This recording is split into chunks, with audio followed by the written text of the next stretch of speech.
Welcome, everybody, to the regular ARB meeting of Thursday, March 20th, 2014. If the Secretary would please call the roll. Chair Liebert. Present. Vice Chair Pop. Board Member Liu. Present. Board Member Malone Pritchard.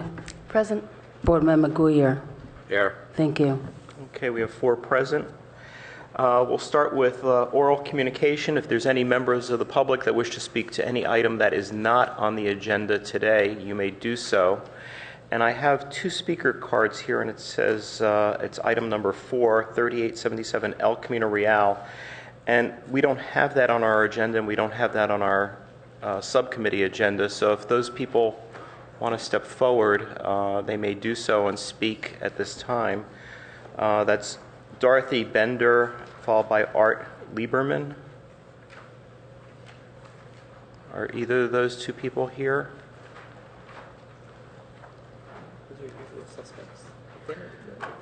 Yeah. Okay, what I think I'll do is I'll hold these in reserve, and if these people show up at the end of the meeting, they may speak to this item. Okay, we'll begin with, we have no minutes. Any agenda changes, additions, or deletions? No changes. Okay. Then we'll move on to item number 1, which is continued business. 601 California Avenue, request by David Musgrave, Tosincoder, Tennis Getter. Thank you very much. Construction on behalf of the Board of Trustees of the Leyland Stanford Junior University for architectural review of a signage exception to allow 1 additional freestanding sign along the California Avenue frontage of the existing Wilson, Sonsini, Goodrich, and Rosati Legal Advisors Office in the RP Zone District Environmental Assessment, exempt from provisions of CEQA per section 15311. And if staff would like to introduce the item, please. Thank you. This project was first heard by the ARB on February 20th, at which time staff recommended denial of the sign exception request. The applicant has since revised this submittal, and you have the plans in your packet, which includes 2 freestanding sign options. So we have option A or we have option B, and it also has a revised directional sign. The directional sign has been revised to conform to the code, and so staff would recommend approval of that particular sign. For the freestanding signs, the applicant now has the 2 options. Option A would include the installation of 1 additional freestanding sign to be built in the current location of the directional sign as it is today. And that new sign would be 3 feet in height and 8 feet in length. Option B includes replacement of the existing freestanding sign with a new freestanding sign that would be 5 feet in height and approximately 5 feet in length. In reviewing the freestanding signs, staff determined that in accordance with the code, option A for the additional freestanding sign could not be approved at the staff level because it is over the total area allowed. It exceeds the number of freestanding signs allowed, and it exceeds the allowed combinations of signs. The applicant's option B does not need a sign exception, as it would replace the existing sign with a new 5-foot tall sign listing both of the tenants. Based on the applicant's revised plan set, staff is now recommending approval of the directional sign and option B for the freestanding sign, as these 2 signs would be in conformance with the code and not need an exception. Should the ARB wish to recommend approval of option A, staff has provided several facts to consider on page 3 of the staff report. However, staff would ask that you recognize the precedent-setting nature of approving such an exception. Lastly, the sign exception findings, which are attachment A, are currently tailored for a denial and would need to be revised should you wish to recommend approval. Thank you. This concludes staff presentation. Great. And is the applicant here, David Musgrave? Great. Thank you very much. You will have a 10-minute presentation. Thank you. Okay. My name again is Brad O'Brien. I'm a partner at the law firm Wilson, Sonsini, Goodrich, and Rosati. Kristen Ashby works at my law firm, and she's in our facilities department. This is our second appearance before you. As you recall, we have one 3-foot monument sign at one driveway. We have 2 driveways for the 601 property. As you can see on the presentation up there, it's almost 300 feet between the 2 driveways. There is no monument sign at the second driveway. Our preferred solution is to have 2 monument signs, each 3 feet high.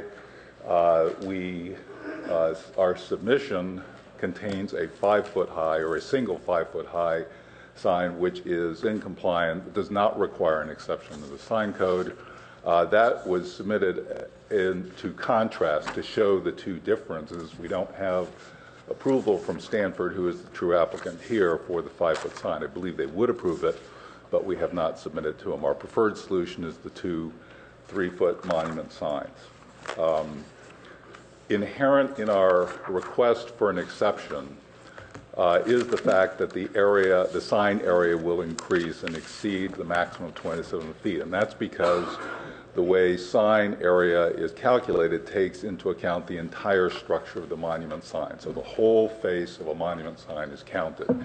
If we were asking for 2 signs and we were to comply with that, we would have to cut our monument in half, which would make it look like 2 gravestones rather than 2 monument signs. So that is not a feasible alternative. What we believe the true sign area is the sign plate that we put on the monument.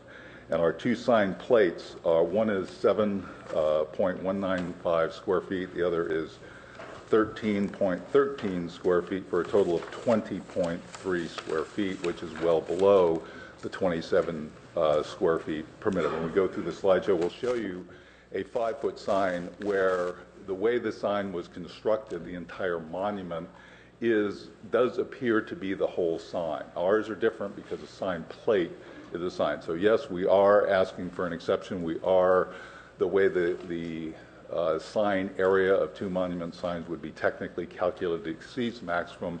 So we do need a sign exception, and that's what our application is for. But the reality of the matter is that the appearance of the 2 monument signs is less intrusive and more aesthetically pleasing, both to us, but also, we think, to our neighbors. So in applying for a exception, there are 3 criteria we have to meet. One is there have to be exceptional conditions applicable to the property that are not applicable to comparable properties. In your staff report on page 3, staff has elaborated upon the differences that we pointed out that make our parcel different from every other commercial property on California Avenue. So the list is there, but we have a larger frontage. We have more distance between the 2 driveways. Our building is further set back. We are closest to El Camino. We are the only one in our zone that is adjacent to a CS zone. So those are the differences. We are unique. We have to establish the exception is necessary to preserve a property right and prevent unnecessary hardship. I think this is the area where we differ the most with staff. We believe that, first of all, you have to take into perspective this is a modest proposal. We are asking for an additional monument sign that is modest in appearance, aesthetically pleasing, less intrusive than the alternative. And because we're across from a residential neighborhood, it's in our interest to be a good neighbor and to provide not only proper signage to modestly improve traffic safety, but also to be aesthetically pleasing and not intrusive. The important property right here that is necessary to protect is our need and desire for clear identification. In the finding that staff prepared to deny our application, they point out that it's not necessary because when people come to visit us, they have an appointment and they have the address. And that is certainly true. But all of us have had the experience of trying to find a building where we know we're on the right street, we have the address number, but we're looking for the number, and we are distracted. We're driving down the road and we're looking around trying to find that number. And that's the problem we have with this building. As you come down Hanover heading toward El Camino and you come to our first driveway, there is no signage there and you cannot see the other sign. So if you are looking for our building, which is set back 180 feet from the street, there is no number, there is no sign, and you miss that first driveway and you're distracted. And you only have to be distracted for a moment to create a traffic safety issue. And as we pointed out last time we appeared, as people are approaching El Camino, you have pedestrians, bicyclists, and cars converging. So it is a place where to have the best signage possible is appropriate to increase traffic safety. The last criteria we have to meet to qualify for the exception is that the exception is not detrimental to nearby improvements, public safety, general welfare, or convenience. Staff has concluded that they haven't found evidence that it is either detrimental or not detrimental. We believe, of course, that it's not detrimental, and we believe that it's actually the reverse. We think that it improves public safety. It improves the convenience because it's less intrusive and more aesthetically pleasing. The only person that spoke at the last hearing was a representative of the College Terrace Residents Association. She expressed no opinion on the merits of our application. She did criticize us for not reaching out to the CTRA, and since that time we have. We have sent a letter to the board of the CTRA, and we have mailed a flyer to all the residents within approximately 300 feet of where this new sign would be. We have not received any feedback from the people that we mailed the flyer to. We haven't received direct communication from the CTRA. We called the person who put us in touch with them, and she told us that the board has received our communication and they have not acted on it. They haven't asked for information from us. We know they're aware of it. We take that to mean they have no objection. They haven't asked for additional information. They haven't asked for more time. So that is the community outreach we've done. Now I'd like to, if we could quickly run through the slides. Okay, Kristen will help me here. So this shows California Avenue at the top, the two driveways, one on the right, one on the left. On the left, that is the driveway where there is no monument sign now, where if you were coming down Hanover over toward El Camino, it's an uncontrolled intersection. If you were looking for a building and since there's no sign there, that is where there may be confusion. This is where we think traffic safety would be improved. Next slide. This is as you're coming down Hanover Avenue, coming down California from Hanover toward El Camino. Sign number 2 is a delivery sign that is going to be moved because to comply we have to put it in a different place and have it a different size. This is where we would like to have a monument sign. The existing monument sign, which is 3 feet tall, is down where you see sign 1 and you can't see it as you're driving down. It's very difficult, not only in this picture, but in real time, it's very difficult to see. Next slide, please. This is the sign. Can you speak into the mic, please? Oh, I'm sorry, thank you.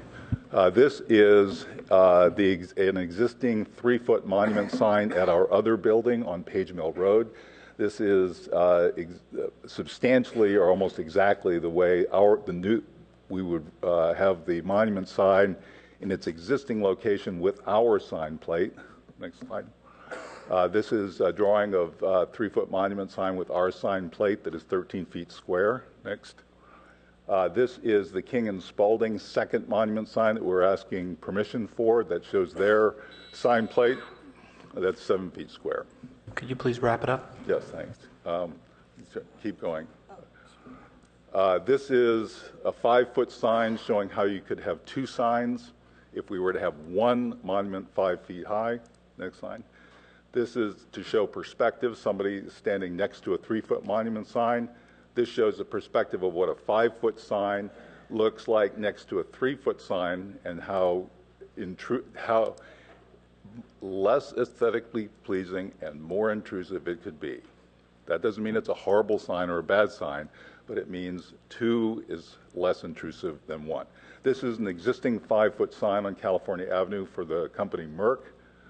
This is an existing 5-foot sign on California Avenue for the 2 law firms, Paul Hastings and Bingham. This is our existing 3-foot sign on Page Mill Road. I think that's enough. Thank you very much for your presentation. I'm sure we'll have some questions for you. I'll open the public hearing. This is when members of the public may speak to this item. I have one speaker card, Margaret Aramburu. Good morning, Board. I was unable to attend the last meeting, and the CTRA, although notified, we do appreciate the outreach, has been unable to take action. It does not work with our agenda, and we've been busy with reviewing other projects. However, I'm the Stanford Research Park Observer and do live in College Terrace, and I believe this is a Research Park issue, not a California Avenue issue, and I support the staff's recommendation that sign in conformance with existing code be selected and installed versus making the findings for an alternative that the applicants have requested. So I support the staff recommendation.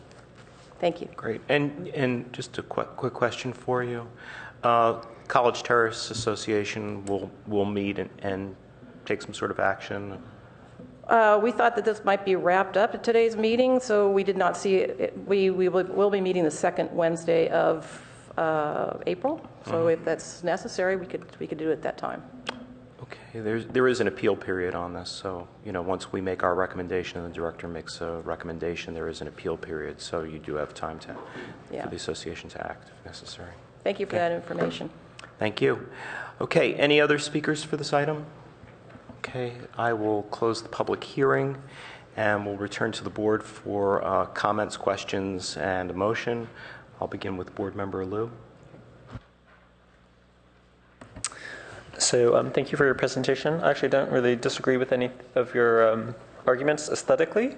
I think today I was prepared to change my vote from our last hearing, since we were sort of deadlocked here. Just to move the project forward, I was going to go with the staff recommendation for B, although I would say that I think they've made a very good case aesthetically that the 3-foot signs are less impactful on the neighborhood than the 5-foot sign. I think the staff is really worried about precedence, and so and the board has been, I think the last 2 exceptions that have come to the board have been appealed by neighbors, so I think it makes sense to go with option B, and that's all I have.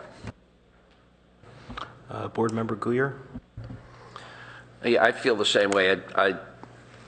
I'm really hesitant to give exceptions or variances unless there's a real need, and I just don't see this being a real need. You don't go impulse buying to go see your lawyer, so most people pretty much know where they're going if they're going to go see their lawyer. So the difference, whether there's you come down the street and it takes you 1 sign longer, I'm not going to grant an exemption because of that. So I'm also in favor of option B. Board Member Malone Pritchard. As I stated at the last hearing, I believe that the 2 low monument signs are much preferable to the 1 larger sign, and that has only been confirmed by seeing the diagrams of what the larger sign would appear to be. I believe the findings could be made for option A. That's all I have. Okay. And I have a couple of questions for staff and the applicant. Did transportation get a chance to take a look at the sign and have any comments with regard to the stop sign and having the first sign there and then the second sign, bifurcating the 2 joint tenants? Yes, staff did speak with transportation. Given the amount of traffic on the street, they did not see a concern about left-hand turns, even when there's not a stop sign. There was just concern about line of sight, making sure the signs are back far enough so that you can see the cars, coming out of the driveway and that sort of thing. But there wasn't a left turn traffic type issue. Okay. And I have a question for the applicant. In your presentation, you mentioned unreasonable hardship. Can you define that unreasonable hardship in terms of, I guess, what the city sees? or defines as unreasonable hardship? Well, I believe the exception or the criteria is the exception is necessary to preserve a property right and prevent unnecessary hardship. And our position would be that has to be the interpretation of those words are in the context of the situation that you're looking at.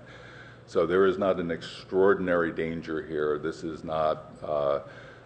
This is a modest proposal for a modest problem. The sign area, it's important. The property right we're trying to protect or enhance is clear identification for our building and traffic safety in front of our building for ourselves and our neighbors. It is a modest improvement. It is not a dangerous situation. But one distracted driver a day, if that can be avoided, with the addition of one sign that is less intrusive and more aesthetically pleasing than the alternative, we believe avoids an unnecessary hardship and protects an important property right that we have. But it's in context of the situation that we have in front of our building. I have a question again for staff. Ms. Gephardt, with regard to the definition of unreasonable hardship, can staff make findings for an unreasonable hardship based on what the applicant has presented here?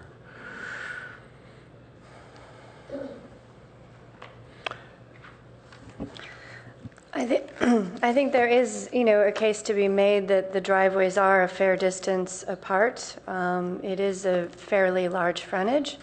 But as far as, staff took a look at that. But as far as being precedent setting, excuse me, there are 21 other properties in the Research Park area that have over a 400-foot frontage. So that would be fairly precedent setting. If the board wanted to look at some other criteria, such as distance from El Camino, which is, a commercial street with potentially more traffic, although, Page Mill has a fair amount of traffic on it as well. There are only 4 properties within 500 feet of El Camino. 2 of those abut the CS zoning district. So that's a potential way of looking at this if you'd like to. But as far as hardship, other than the distance apart of the driveways, we don't see a hardship. One of those buildings is our other office building on Page Mill Road, 650 Page Mill Road. We have 2 driveways. The difference between them exceeds 400 feet. That property is next to a CS zone, or if the soccer field is in the CS zone. And we have 2 3-foot monument signs there, had them there since 1992. Based on transportation's comments with regard to removing or not seeing any traffic impediment, that was really my main concern with regard to option A. If my colleagues here are able to formulate a motion that that is contrary to the staff recommendation, I could support option A. Do any of my colleagues wish to make a motion as such? I move that we recommend approval of the project option A. And I believe I went through the findings in great detail at the last hearing. I'm hoping we have a record of those. Is there a second on that motion? I will second. Okay. Do either of you wish to speak to the motion, formalizing it and addressing staff's concerns specifically? I will address staff's concerns about this being precedent setting. I would say that this is a design enhancement exception. It deals with a specific property, and there are specific findings that must be made. Therefore, there is no precedent because there was not going to be another property with exactly these same conditions. And I think the big thing that is different about this property than other similar properties is that it is not only adjacent to the CS zone, it's also across from a multifamily residential. And it does have 33% more frontage than the average of the other 7 RP properties, as staff has noted. Board Member Liu, do you have anything that you wish to add to that? So I drove through the research park yesterday, and I looked at all of the signs up and down Page Mill Road, and I would just say all the ones that I liked were all like less than 3 feet high, and the ones that sort of popped out at me, they were actually more visible. Actually, were the 5 foot high signs, and generally my take on this is where there's like broad lawns, low clipped hedges, and stuff that the signs that are less than 3 feet high blend in more into the surroundings. And I do share the staff's concerns about precedence and stuff, but I have been by this site numerous times before your application came through here, and I had a hard, I actually never knew that Wilson Sonsini was facing Cal Avenue. I mean, I was aware that you were on Page Mill Road, but I just really had really no street presence in my mind, and so I understand your concerns about hardship and visibility. And my understanding with sign exceptions is a case-by-case basis.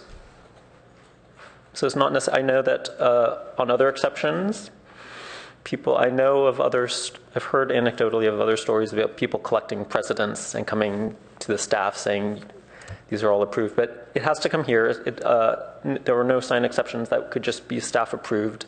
So we're going to have a hearing. If there's any other situations, it'll come here. They can be appealed by the public. Your exception can be appealed to the council. So we have our process. And I think, to me, that the process is working. So I'm not sort of afraid to go down that road and see what happens afterwards. So I think that's it.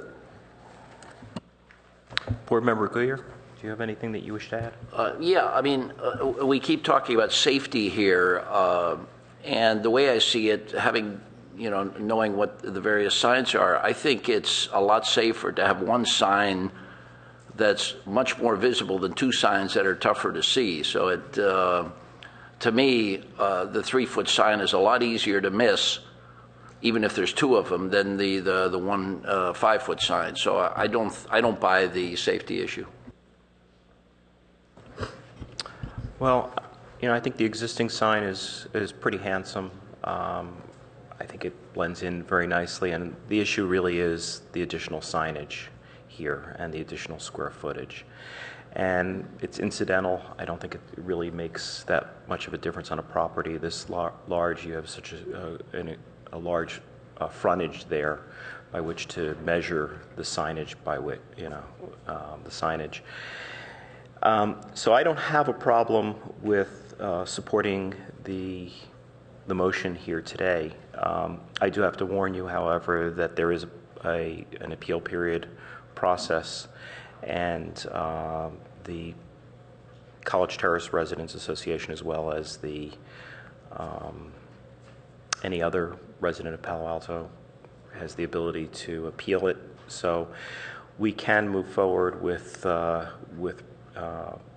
motion. However, it might not be such a smooth process. So I just want to let you know. And today we could go with option B, and I think pretty much be assured that it would move forward in an appropriate way. So with that, let's vote on the motion. All those in favor of option A, say aye. Aye. Aye. Opposed? Nay. Okay, that passes 3-1-0-1. Thank you very much for your time. Right, and I'll mention that I'll close the public hearing for this item, and we'll get ready for item number 2.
Okay, we'll move on to item 2. This is a public hearing, a major review for 1451 1601 California Avenue, request by Chris Worthman of Stanford Real Estate on behalf of the Board of Trustees of Leland Stanford Junior University for architectural review of the demolition of approximately 290,220 square feet of existing R&D office space and construction of 180 dwelling units, which include 68 detached single-family units and 112 multifamily units as part of the 2005 Mayfield Development Agreement, Environmental Assessment, City of Palo Alto / Stanford Development Agreement, and Lease Project Environmental Impact Report.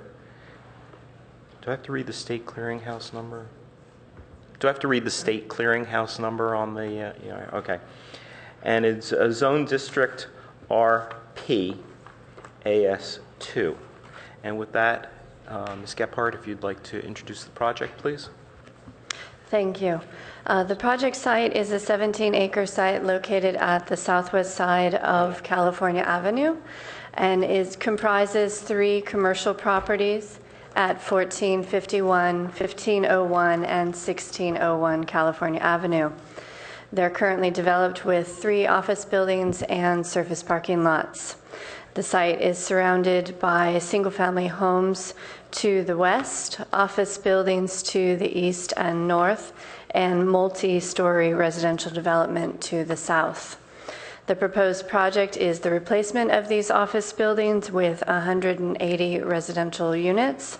This would include 68 single-family homes and 112 multifamily dwelling units. They're also included in the project is a community center, a fitness building, swimming pool, and approximately 2.7 acres of usable open space, which includes a central park, tot lots, courtyards, and walkways. The site would be developed with private streets that are interconnecting and that would access California Avenue at 3 locations. These access points would be aligned directly across from the existing public streets of Amherst, Bowdoin, and Columbia.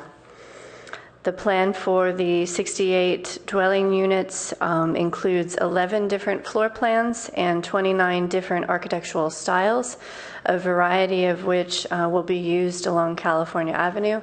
And we do have a display up on the wall here for you to take a look at if you'd like.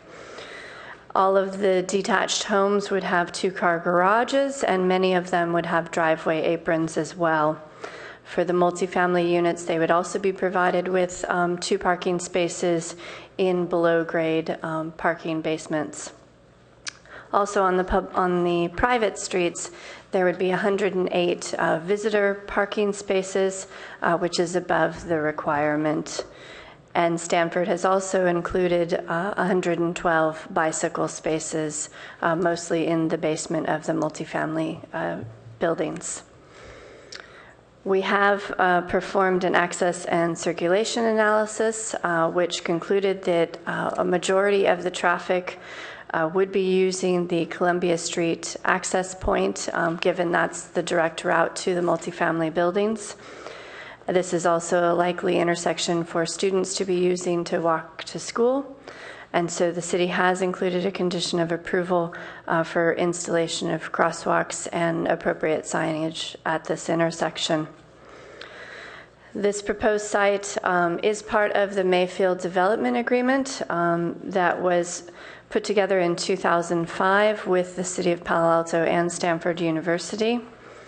Under the terms of the agreement, Stanford constructed a soccer field at the corner of Page Mill and El Camino. In turn, the development agreement provided Stanford with the vested rights to build 250 housing units on 2 sites in the Research Park area. The first site is the subject site that we're discussing today, and the second housing site would be 2450 through 2500 El Camino Real, which will be the subject of a future ARB hearing. The ARB is requested to review the proposed 180 housing development. However, your purview is limited based upon the development agreement to the 3 following project elements.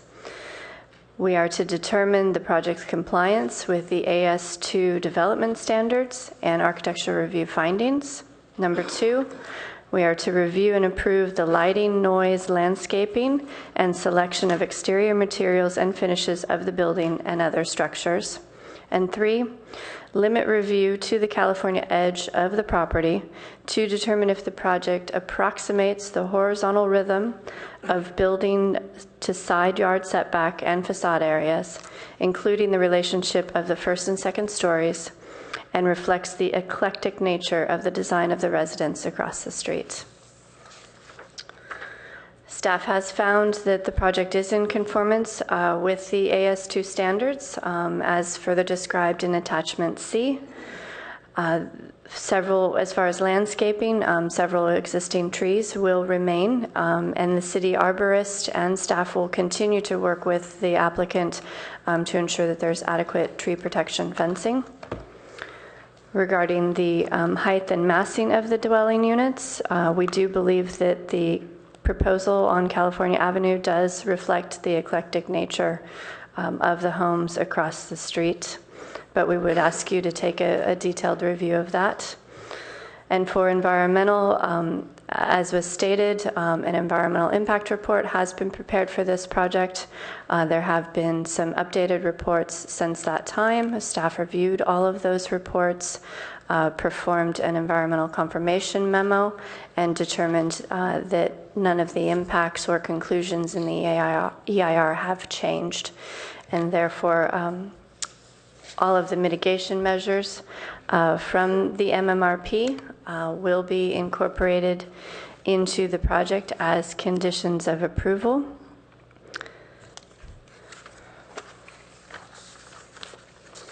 We also, the project was also noticed to an 1,800 foot radius. The College Terrace residents were also separately noticed.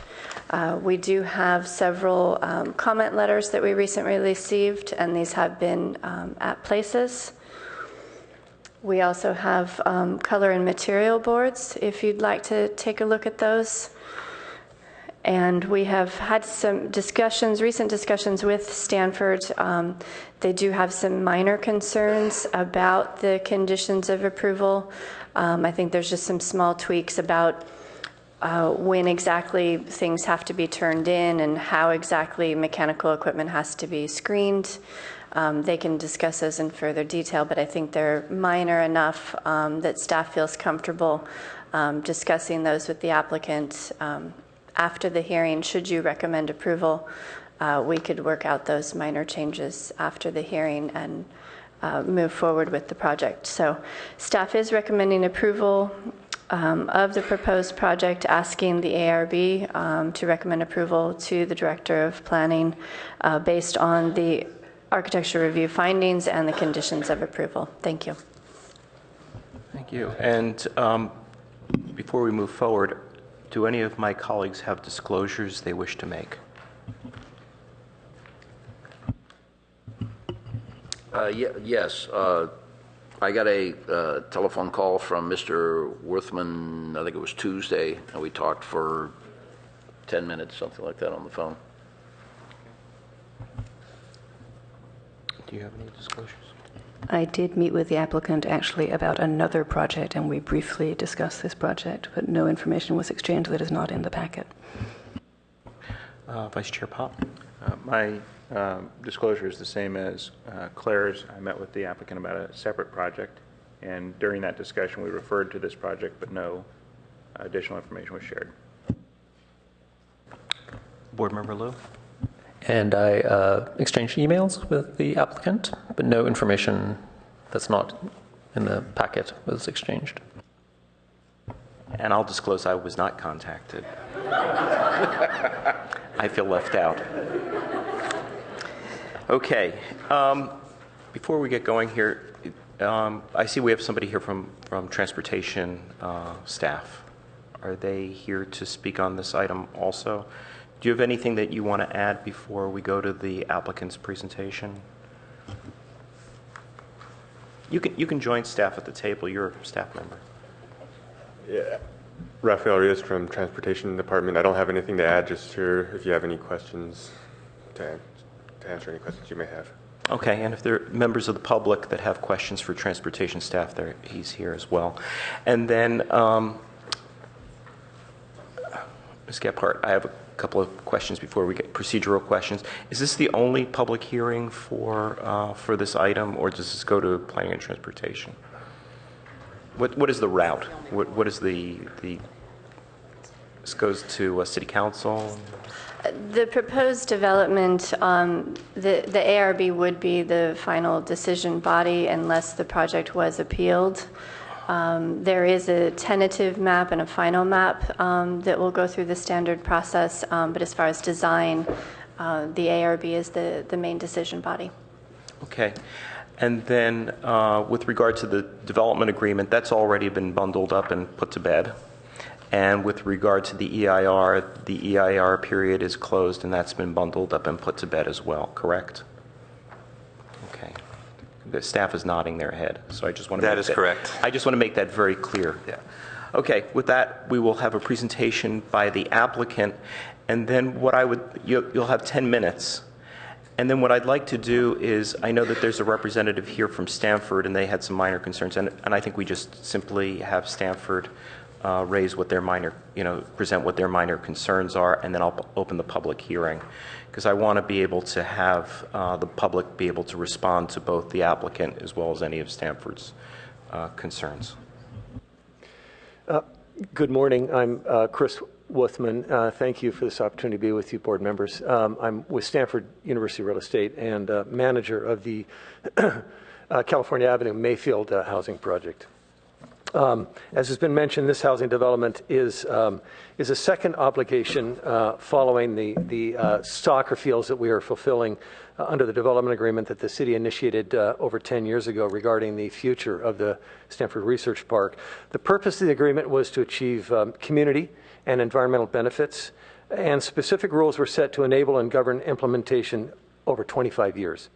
We appreciate the work that staff has done reviewing these rules and their application as this project's been developed, and also the feedback that you gave us at the preliminary ARB and that we've received from the College Terrace neighborhood as expressed over many meetings. We would like to emphasize to College Terrace that this ARB meeting is not the end of our dialogue with College Terrace. An important requirement of the development agreement's mitigation plan is city approval of a detailed construction traffic management plan, and after city approval of such, and before grading and building permits. Stanford and the city will be working on this over the coming months, and we hereby reiterate our commitment to include College Terrace in the discussions involved in the development of this plan.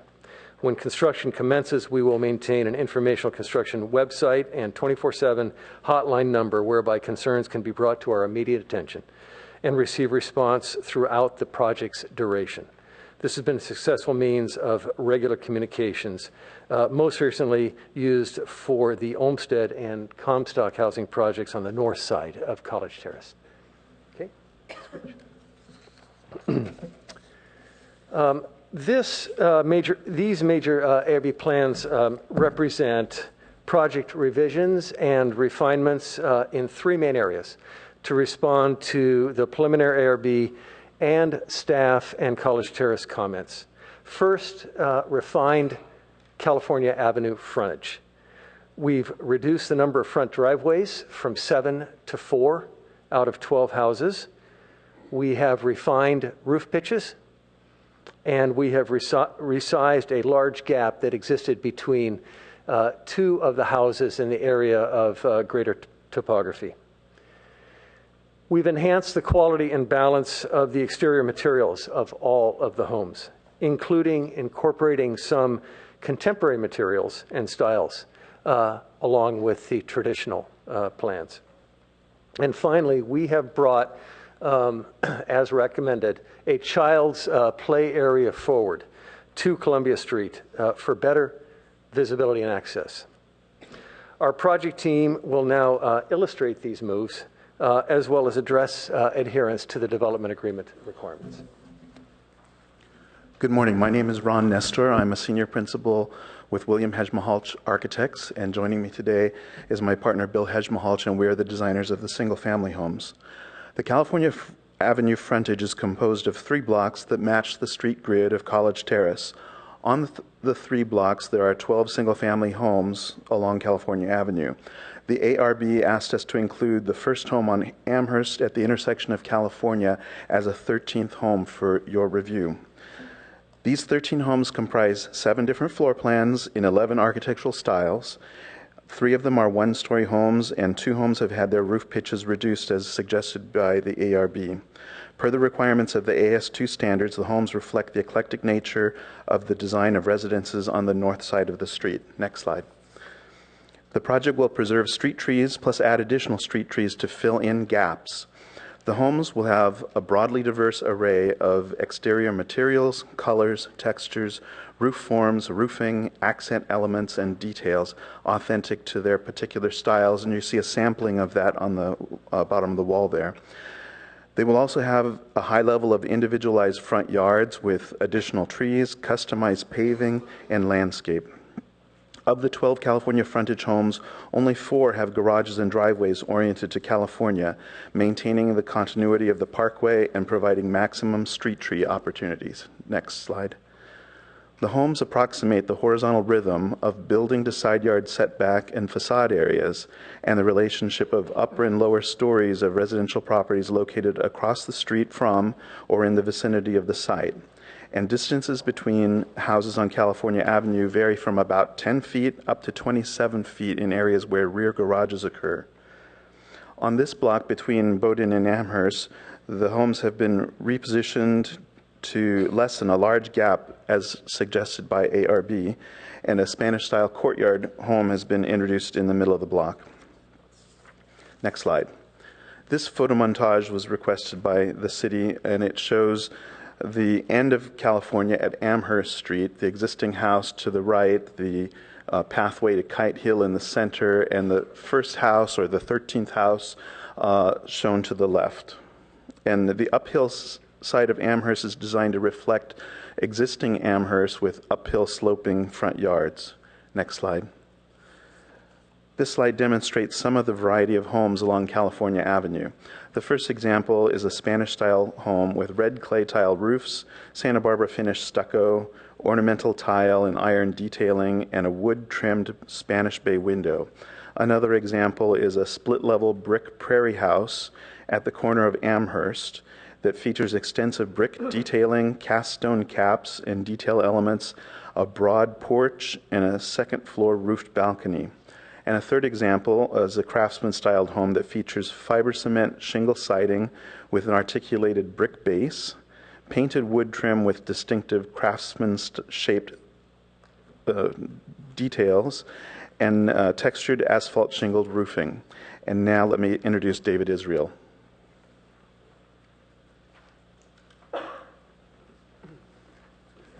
Good morning. I'm David Israel, principal in charge with BAR Architects in San Francisco. We've been responsible for the multifamily housing component as well as the fitness facility and the community recreation building.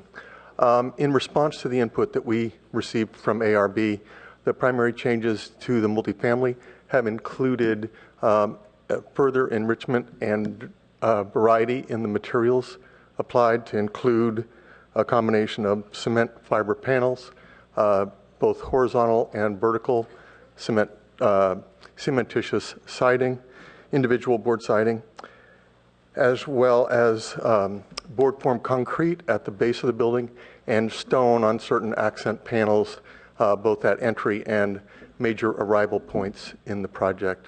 I'd be happy to answer any other specific questions when we get to that point. Thank you very much. And I'm Paul Lettieri with the Gazzardo Partnership, Landscape Architects. One of the things that we've what we've emphasized in the plan, I think it's pretty obvious when you look at it, is that we have a really strong street tree pattern that we've been able to create all the way through the site, including California Avenue, which includes retaining existing trees as well as supplementing with new trees. And that whole tree pattern will be worked on with Dave Doctor in some detail going forward in terms of species and details. We've also have a really diverse and varied plant palette, particularly along California Avenue, with drought-tolerant California natives, naturalized plant material, and really sort of semi-custom yard design for each one of those houses. The landscape design has tried to be as varied as the housing design is, so that they really do feel like individual homes that were built over time. And that rationale will continue through the rest of the site as well, relative to the single family. The tot lot idea that was talked about, I don't know if you can see it on the plan. This doesn't work, does it? There we go. We've moved it out to Columbia so that it is more inclusive and more visible as opposed to where it was before, which is sort of hidden back here with these homes. Hierarchically, the Columbia entry now has a 12-foot or 11.5-foot wide planting strip in it, as opposed to the typical 5-foot wide one that's elsewhere. Sort of moves the pedestrians a bit further away from the street. So where there's no parking, that's the condition that we have, which is true at the throat of the entryway. We're saving on the order of 203 trees on the site, and saving or relocating. And we can go to the next one. And we've also updated the lighting a bit. One of the comments we had was to try to have a little bit more modern kind of light fixtures. And so this is illustrative of the more modern light fixtures that would be on the site. And also the orange dots show on-site bike racks. There's 3 locations shown on the plan where there's bike racks. There are also 112 bike parking spaces under the multifamily building, split roughly equally. And also the blue dot, which is very difficult to see on the screen here, is up here, which is really just the trash. Can you wrap it up, please? I am wrapping it up. Yes. Which is where the trash pickup would be on pickup day only. Otherwise, the trash is stored under the multifamily building, brought out, picked up, and then put back. And with that, I'd like to thank you for your attention, and our whole team is here, and we'll be happy to answer any questions you have. Thank you very much. Chris, did you want to just very briefly outline the concerns that Stanford had, just so that we've got those on the record? Hi, I'm Julie Jones from Perkins Coie, working with Stanford on this project and on the Mayfield Development Agreement. We just got, I think, as everyone did, the conditions of approval on Monday afternoon and hadn't had a chance to see them before then. And we haven't had a chance to talk with staff about what our concerns are in resolving them.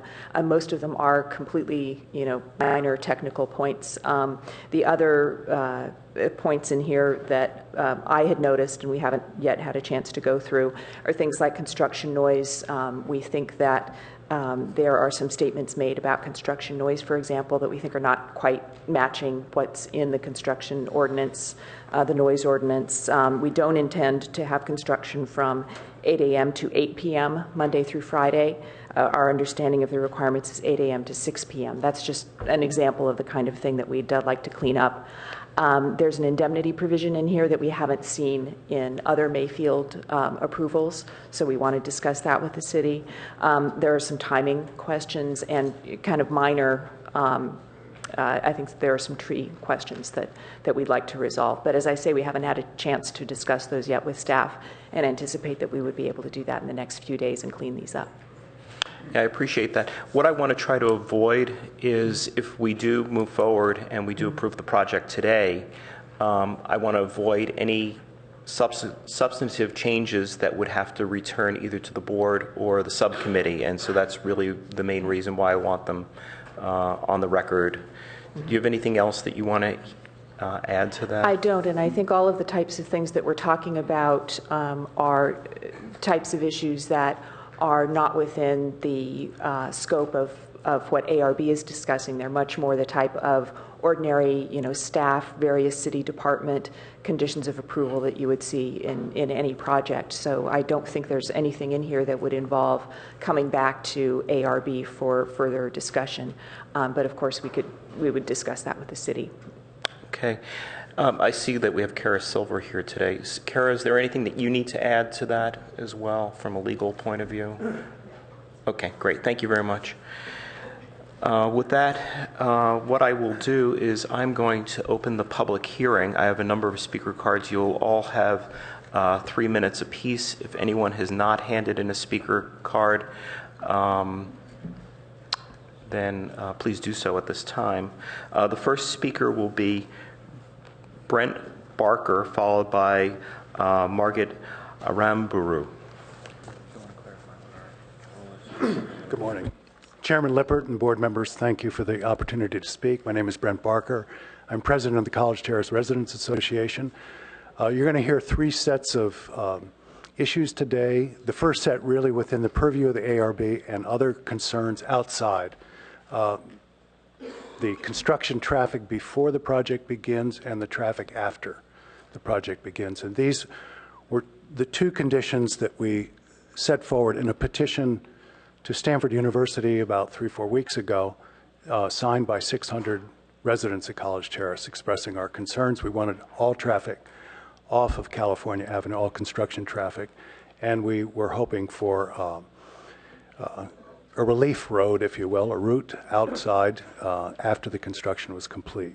Now, we have a commitment from President Hennessy that there will be a construction road corridor coming in off of Page Mill Road until September 30th, 2015. If the construction were to start tomorrow, that would give us roughly an 18-month window, and we'll see that narrow because the construction is not going to start right away. We're looking for more. We'd like to have more. We have met with the city and with Stanford this past week to begin the process of the construction management plan, and this is an ongoing plan, and we're actually quite pleased with the reception that we've gotten. The second issue, the traffic coming out afterwards, is a much more sharply divided issue. And it really stems from one single number that got baked into the Mayfield Agreement in 2005, so it has the imprimatur of law. But to give you an analogy that expresses the pretzel of logic that goes with this is a landlord speaks to his tenant, says, you've been renting for 12 years, the rent's been $1,000 a month, and I want to reduce that. He says, great, what? To $1,400. He says, wait a minute, that's an increase. No, because I have a legal paper here that says I can charge you $3,400 a month, and I'm going to reduce that $2,000 and down to $1,400. And the tenant says, wait a minute, that's an increase. And the landlord says, no, that's a reduction. And that's where we are. That's kind of a silly analogy, but that's where we're divided. And we would hope that if we're right and Stanford is wrong, and that there's a surge of traffic coming out of this project after completion, that the city and Stanford will work with us to mitigate this. If you can't do the mitigation with a road coming out before, that you'll work with us afterwards. Thank you. Thank you very much. Margaret Aramburu, followed by Ed Schmidt. I always know who they're calling. Hey, thank you. Margaret Aramburu. I live at 2274 Amherst Street. I'm also on the College Terrace Residents Association board as a Stanford Research Park observer, and I have been participating, representing the board in the discussions with Stanford, and we've also met with the city to talk about the project. And I wanted to talk today briefly about 2 issues. Noise.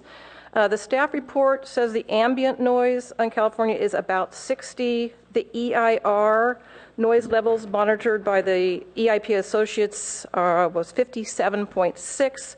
But 2 recent ambient noise studies have been done on California Avenue that are much lower. They're 46 and 48.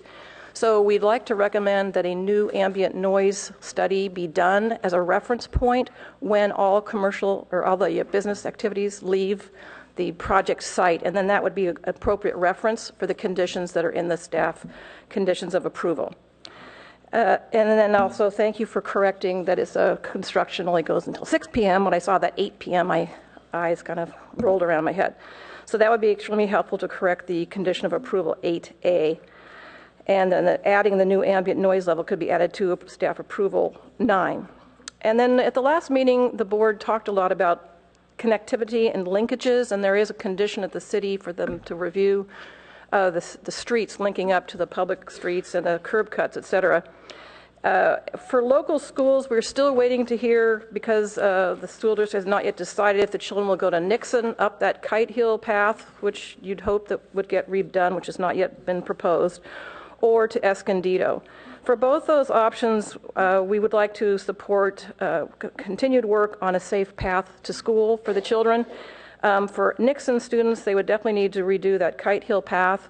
And to get children to Escondido, we do believe there should be a crosswalk. I'm not sure if there should be one at Columbia. Maybe it should be at Bowdoin, which links directly to a crosswalk across Stanford. For sidewalks, I really want to emphasize that the city, the DEIR talked about that the city would require sidewalks where there are none, and I really would like to have the board recommend sidewalks on all the new streets, including both sides of Amherst and Hawley. Right now, they only have one side of Hawley and one side of Amherst. I think that is a big mistake and not consistent with the EIR. And for bikeways, we'd like to have safety. We'd like to have a painted bikeway on California Avenue. Right now, the EIR also said that there were bikeways adjacent to all the residential sites, and there are, if it is, it's only in our mind, because there is no designated bikeway, and we'll have a lot more bikes coming out of the project. And finally, I'm concerned about the street design. They are all different widths, and then a lot of them have the bulb at the entrance. So if they could be consistent with each other and with the existing College Terrace streets, that would be very helpful. Thank you. Thank you. Ed Schmidt, followed by Travis Gigi.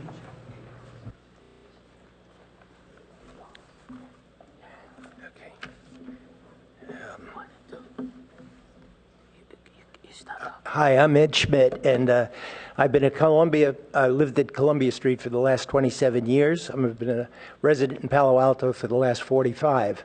That's it. Thank you.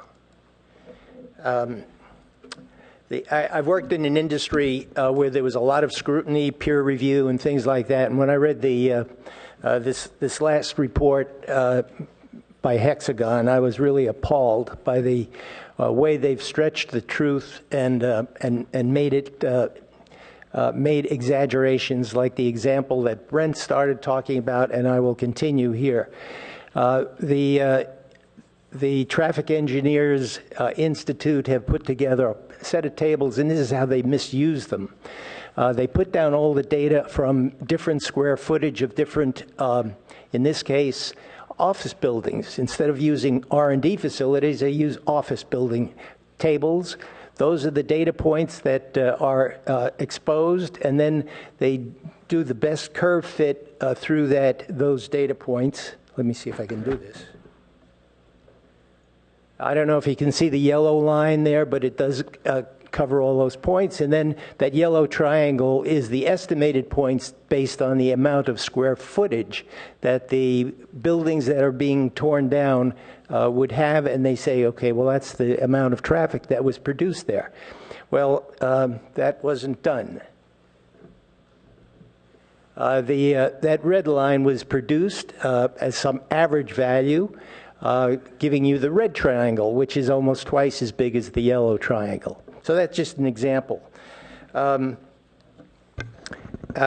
think that we have been realistic in our approach. We've actually gone ahead and looked at a neighboring community to help address how much traffic is going to be going toward Stanford University and away from university. This is the current College Terrace traffic routes. We're asking for more cut-through curb cuts, allowing And we're asking also Stanford to be generous and give up a strip of land 24 feet wide by a couple of 100 feet long to allow people to come out of that Mayfield housing project onto Page Mill Road and then can go down Peter Coots or any place else in the area. Number of questions that we had were which way are the traffic going? And the Hexacon report, as well as Stanford, have concluded that almost nothing is going towards Stanford. Everything is going away in the other direction. We did a study at Peter Coots, and we showed that the traffic was approximately split. Could you wrap that up, please? Okay. Is the desire to make every nickel count so strong that we can put a few more curb cuts and access to Page Mill to diffuse the truck and later the residential traffic? If we are right and Stanford is wrong, how will Stanford or the city of Palo Alto mitigate the problem after the Mayfield facility housing is completed under its current design? Thank you very much. Travis Gigi, followed by Douglas Shaker. I'd like to give permission to Fred Balin to speak on my behalf. Okay. Fred, you're at the end. So, Douglas Shaker, followed by Eric Carlson. I'm Doug Shaker. I live at the corner of College and Hanover, so I'm someone who would be significantly impacted by the traffic flow through the neighborhood. I'm not really qualified to comment on process. I have to say that aesthetically, I kind of like it. If that's the main characteristic that you're passing on, it looks like a nice project. I'm not qualified to read the traffic projections that have been made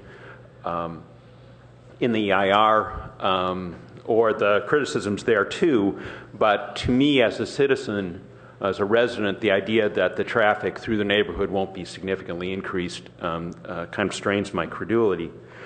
I don't have any concerns about pedestrian or bike traffic. I do have concerns about vehicular traffic.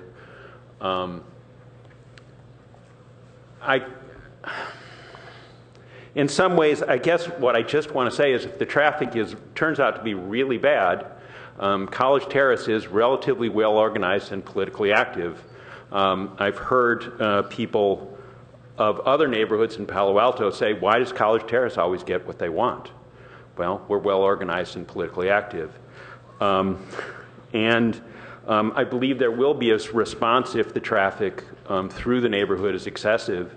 I, for one, would be interested in more traffic bumps on California Avenue or closure of more in Amherst or Bowdoin or Columbia or all three with bollards. I'm heavily concerned that additional traffic through the neighborhood will make it dangerous and less livable. And I know that College Terrace will respond if that's what actually happens. So I think a more useful thing would be if we were to address that before the project is built rather than after. Thank you. Thank you very much. Eric Carlson, followed by Stuart Carl. Good morning, board members. My name is Eric Carlson. I moved to College Terrace in June 2010. I live at 1532 South California Avenue. So I am at ground zero. I am right in between Columbia Avenue and Bowdoin Avenue. So I'm one of those eclectic houses across the street from the housing development.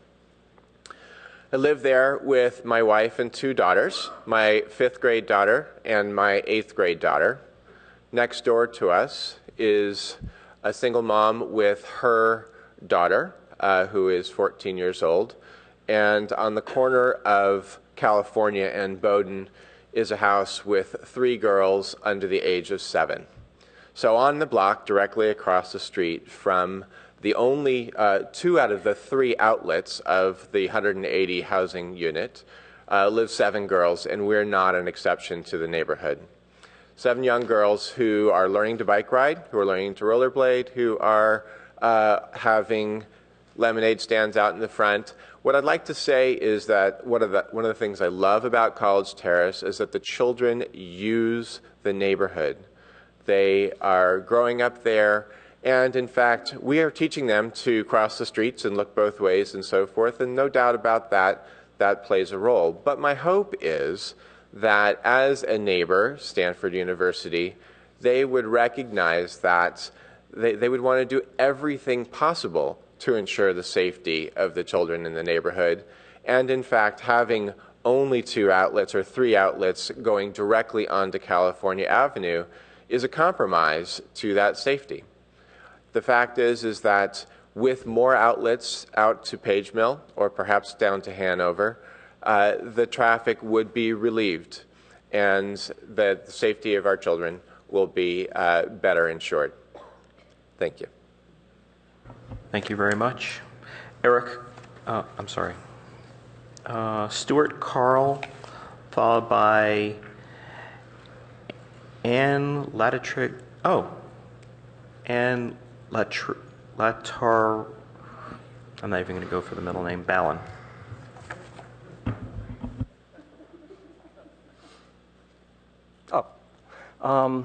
Hi, my name's Stuart Carl, and since this is an architectural review board, I'll address the architectural issue.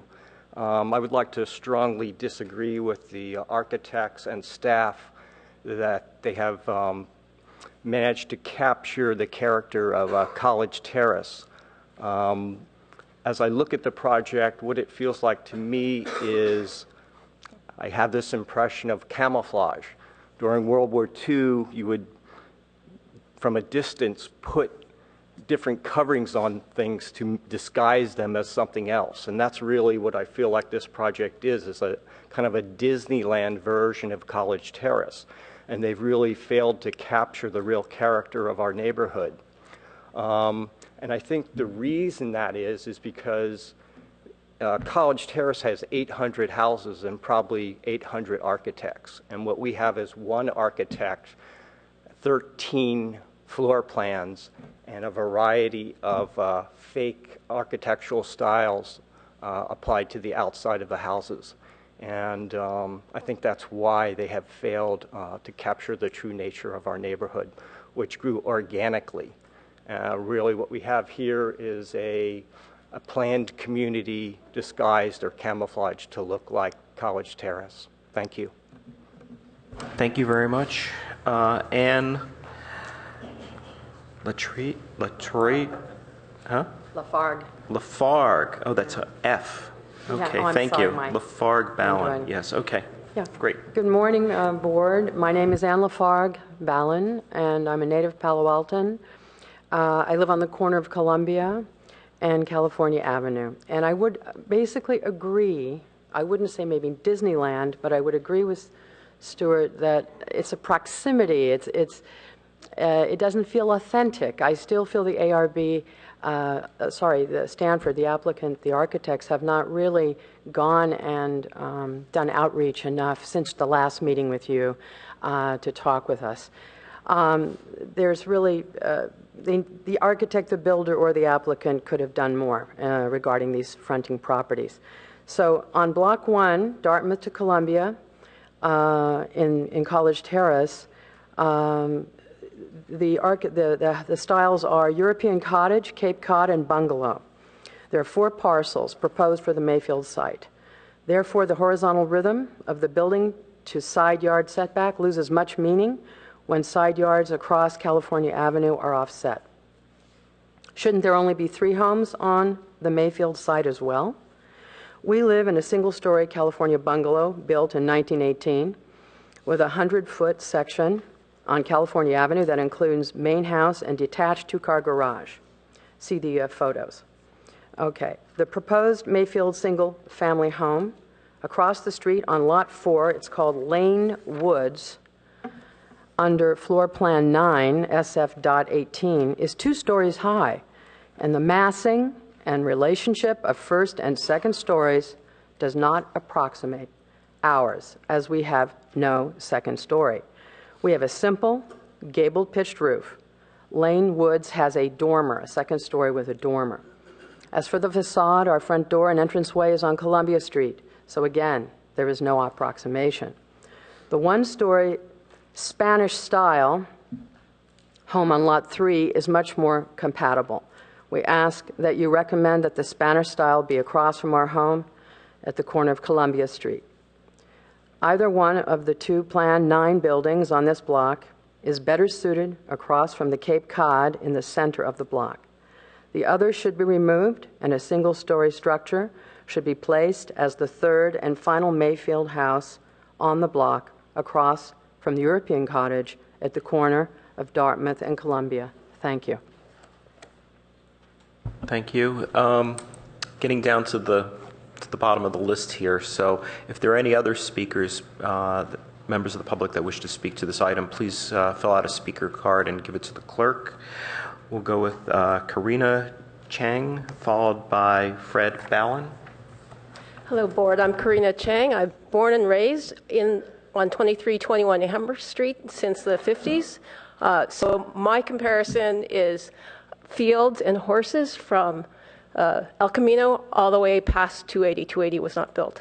So the sound level was quite different. I'd like to speak to the plans that were submitted by Stanford, and specifically in the street scene that they showed driving up California Avenue. What they omitted was the transformer that will be 3 feet by 3 feet by 3 feet with an 8-foot clearance. Their landscaping drawings conveniently show it covered by shrubs. In the plans, it states that there must be an 8-foot clearance facing down towards El Camino for electrical access, and I confirmed that with the City of Palo Alto Utilities Engineering.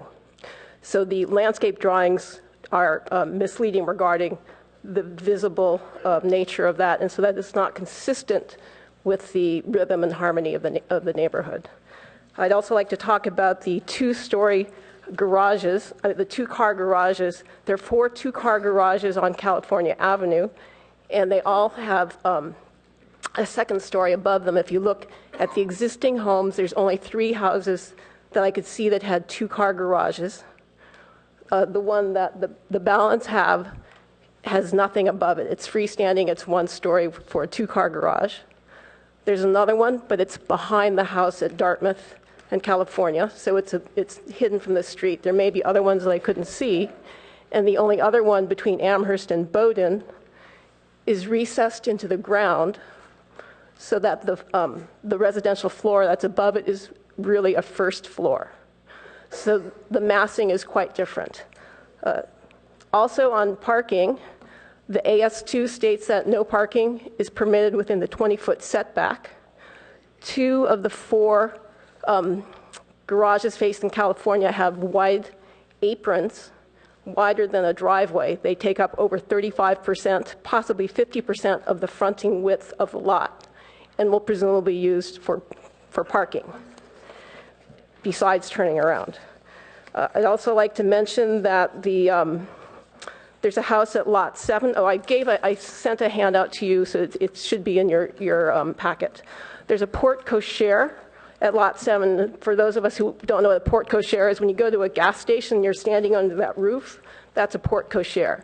So across, there's Plan 7 has a house that's 46 feet wide, including a 19-foot wide porte cochere. I would like somebody to point out to me anywhere in College Terrace that has a gas station roof 19 feet wide at the front of the lot. I would propose that should be removed.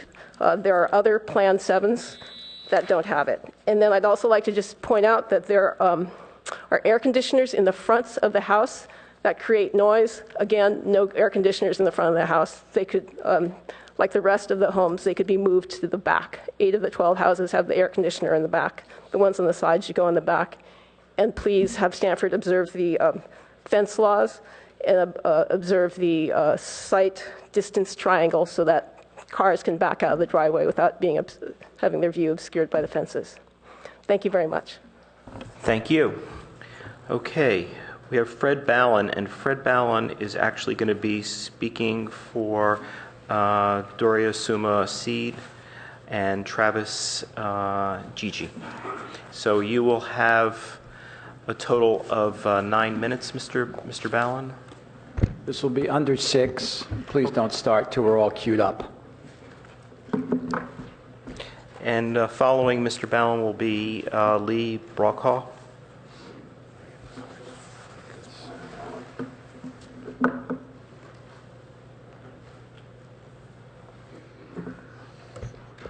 Six minutes, go. Fred Ballin, College Terrace Board, good morning. 180 units of Mayfield housing, all Stanford faculty and family. Amherst, Bowdoin, and Columbia Streets, the ABC Streets, blocked at Stanford Avenue. Dartmouth, also blocked at Wherry Park. Rotate 45 degrees for the schematic. The most direct route to and from campus, Escondido, and Bing schools is through the ABC street segments, then down College Avenue and across Hanover, next Harvard, or further down. Note the U-shape with horizontal ABC street rungs. Here it is again, amid green icon housing units whose vehicles must access it. 180 housing units in Mayfield, as well as 201 in College Terrace.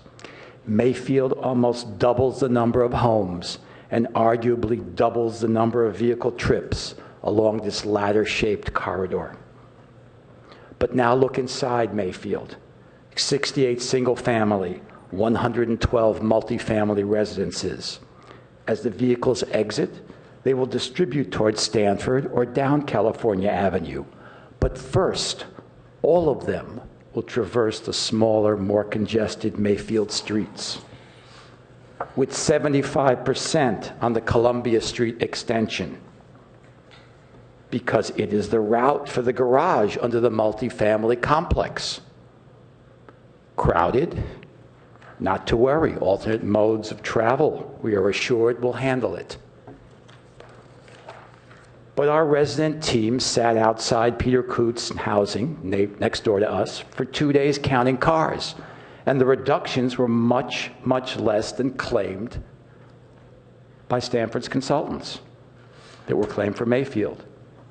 And we also recorded the directionality, as Ed Schmidt pointed out, about 50-50 to or from Page Mill Road or Stanford Avenue. A Mayfield-only easement from the rear to Page Mill Road would ease internal traffic congestion.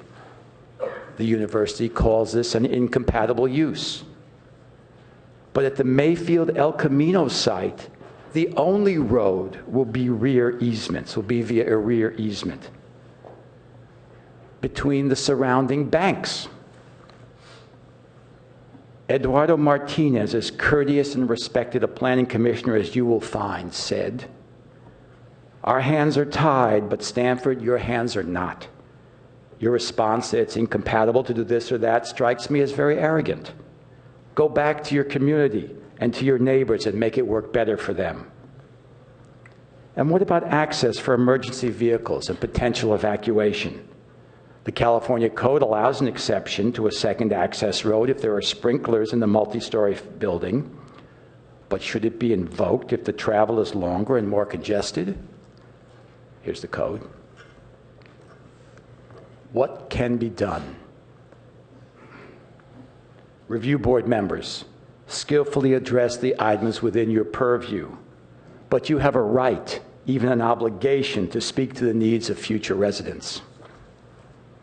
July 2013, Vice Chair Liu. Generally, the smaller the block pattern, the better. Planners and urban designers do agree with that. The giant superblocks are really not good urban design. You want smaller. The community is looking for something like that too, and I just don't want to preclude future things that could happen. It seems like the underlying structure should have more connectivity. Staff, transportation, and planning. Your analysis and mitigations are limited to the number and locations of curb cuts and the connections of on-site streets and drives to the public street system. Both are inadequate. The top-heavy Columbia Street distribution requires a curb cut at Dartmouth. with connections to the adjacent driveway so that the garbage trucks don't have to back out well with other trucks onto Columbia. And also circulation to the rear with a new garage lane and a curb cut out and away from California Avenue. Stanford faculty interested in the housing, ask any questions until you are satisfied this project will work for you. Stanford powers that be, respectfully stop telling us that all is fine. When 600 of your neighbors sign a petition and say there is a problem, then there is a problem. I played hooky yesterday so I could study the plans at our lovely College Terrace branch library. It stands there today because at least 2 generations of residents fought the city's considerable attempts to consolidate it. That included the late Jim Culpepper, whose notable efforts preserved Kite Hill as open space so future Peter Coots residents could enjoy it as well. Stanford, you've helped us with funding for traffic calming and the parking permit program that has helped protect and enhance the neighborhood. Work together with the community now to ensure this project is a success by implementing the needed changes, or at a minimum, redesign it with an enhanced internal circulation contingency plan, as well as secure an easement on an adjacent parcel. So in the event, after occupancy, your consultant's analyses prove invalid, we, together with our new Mayfield neighbors, are not here again upset, but with very limited options. Thank you.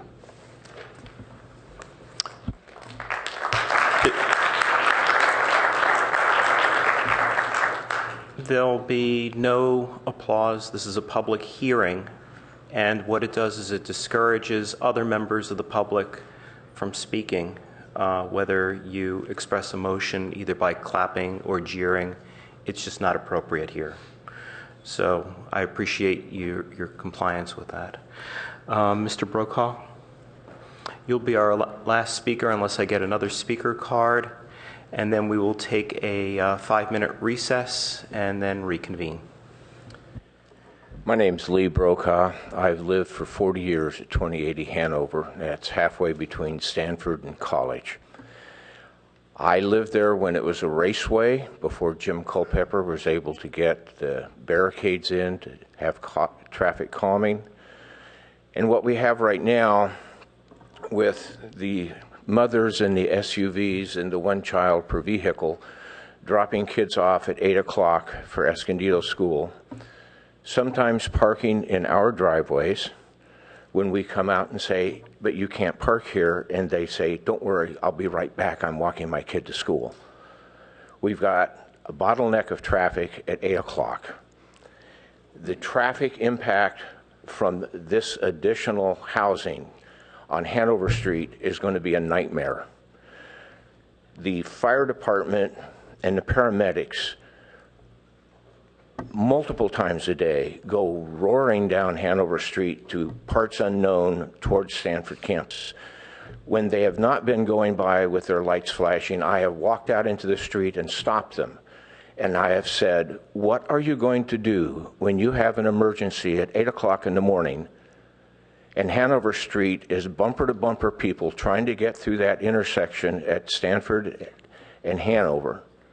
How are you going to do your emergency service? And they said, we are extremely worried. Please take this to the powers to be at the city that we can't do anything. You guys can. You can get Stanford to play ball with us. Apparently the deal on the housing is already set, but they actually have to come to you to get permission to do what they're doing. And I think the traffic is the biggest issue. There needs to be another way out. At the Escondido meeting, I asked some representative from Stanford, why aren't you cutting California Avenue up to Peter Coots so people can come out and go left up to Peter Coots? And he said the hill was too steep. I guess the traffic engineers that built San Francisco streets have a little bit better handle on hills than the ones that work for Stanford. Thank you, Mr. Brokaw. Okay, we're at an hour and a half for our public, for our meeting this morning, so we'll take a 5-minute break so that we can use the restrooms.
Okay. Hello, Board. Thank you. I wanted to point out that for Lot 21, the one which is uphill at the top of California Avenue in Amherst, it has, if you look at that drawing over there, the driveway is as soon as you get into the lot, into the property, and it's somewhat obscured by trees and shrubs, so when the car there needs to back out, it's going to be a blind backing out. So for the safety, it might be worth considering flipping it so that the driveway is a little bit further in and they get a little bit more distance to see as the cars are coming into the property. I'd also like to point out in the lengthy handout that I sent you, the reason I cited so many different sheets is that there is a great deal of inconsistency between the way given lots and the layout of the property is portrayed. You'll see, for example, on Lot 8, the air conditioner moves around to different locations, side of the house, back of the house. So I don't see how that can be a commitment to the design as design elements are being moved. Also, for the 4 properties that have the driveways facing onto California Avenue, if you look at the different drawings, the location of the widened aprons changes, and in some cases, those widened aprons have multiple wide driveway aprons cutting into California Avenue for a single property. So that seems to be in violation of AS2 with the parking and the excessive amounts of parking within that 20-foot setback. Also, as we look at the different drawings, we see that one of the properties crosses into the setback line. So again, I don't see consistency amongst the drawings, and that's a concern. As far as the fences go, I wanted to point out that the fences on California Avenue on the existing homes, they're all 36 inches or below, and 2 of the 3 of those are open fences. They're like 40 to 60% open space, and the one solid one is heavily covered with vegetation. What Stanford is proposing are fences up to 42 inches. So I'm talking about the ones that are facing the streets. Thank you very much. Thank you. Okay, with that, I don't have any other speaker cards, so I will close the public hearing. And at this point, I'm going to give Stanford 5 minutes to sort of make some closing statements, and also any additional comments you want to make with regard to anything that the members of the public have addressed here today. So you have 5 minutes. Sure. We will remain ready to answer questions that you may have. Of course, we have not prepared a closing statement. So this could be ad hoc. I would welcome anybody on the team that feels that there's an objective correction that needs to be made to come up and offer that. One that I would make off the top has to do with a statement about our street widths. There's an implication that they're less than the corresponding street widths across the street in College Terrace, the Amherst, Bowdoin, Columbia street widths. Our street widths are actually, our travel lanes and street widths are equal to or larger than those existing in College Terrace. We do have 2 streets, Amherst and Columbia, where we have not had parallel street parking at the street entrances to smooth the turning in and out of our project for safety reasons, and then open up to street parking once you get into the site.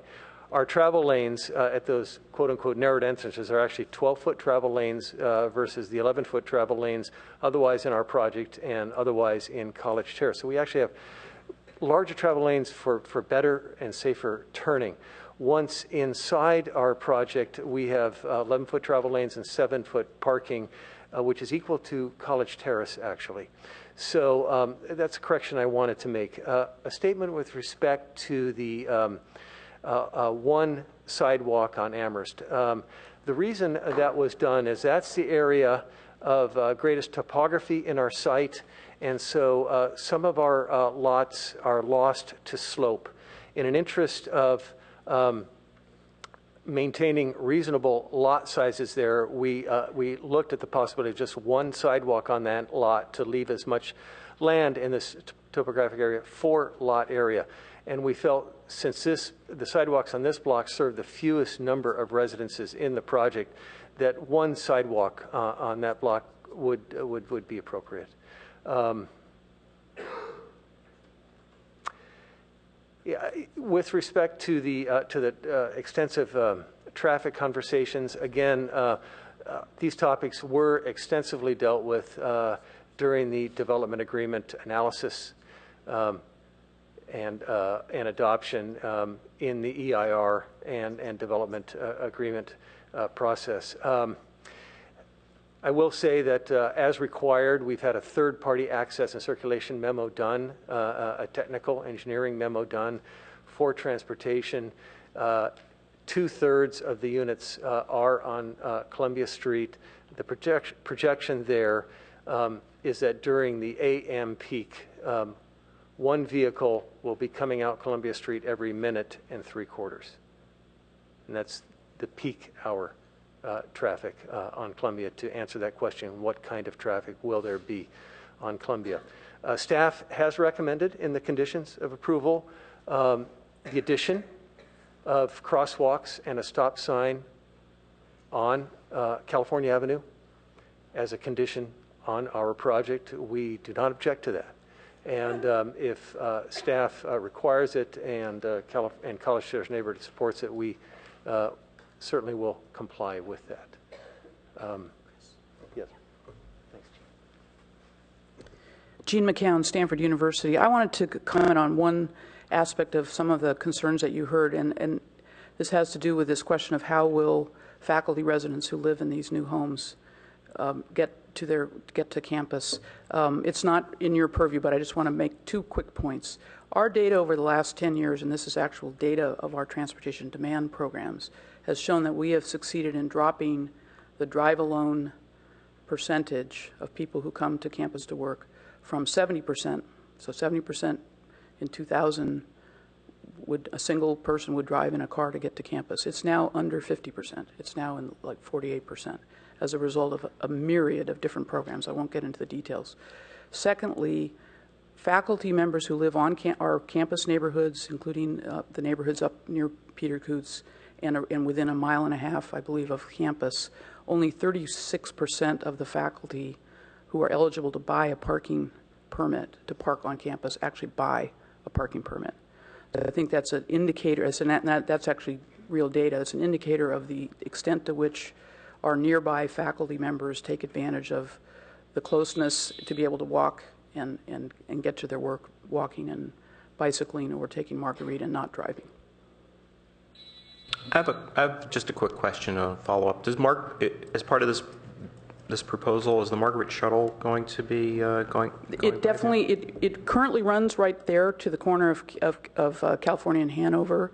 I think whether an even more specific shuttle might serve the new residents there is something we're definitely open to. But right now there is a Marguerite shuttle service that comes California Avenue to Hanover and over into the Research Park and back onto campus. Yeah, I'm familiar with the one that runs into the Research Park. So it is possible to divert or readjust the routes. Yeah, I mean, again, whether that walking down to the corner of Hanover to get is, whether we need to adjust that will be certainly something we'd be open to looking at. Thank you very much. Okay, with that, I'd like staff to take a moment to address some of the traffic issues. Mr. Aiken? Thank you and good morning. As we heard today, and as we've heard over the last 6 months or so, as we've been meeting with College Terrace folks, there really are a number of concerns, but there's two primary concerns as they relate to traffic. First is the overall traffic patterns, and the second is traffic as it relates to during the construction period. So this has been said before by staff, but it's worth reiterating because I sense the frustration and I understand the frustration on the residents' behalf. The limit of our traffic review is limited by the environmental impact report that was publicly reviewed and approved in 2005, as well as the development agreement. And it really boils down to one key number, and that is are the total number of units that were approved and reviewed from a traffic standpoint consistent with what is being proposed today by Stanford? And the answer is yes. In fact, there's less units than were reviewed and approved by the EIR a number of years ago. The second is the limitation of our review was to access and circulation. We did do that review, and there are conditions related to crosswalks and stop signs that are proposed within the conditions of approval as it relates to access and circulation. So that review was both done by our third-party consultant as well as verified by our in-house staff.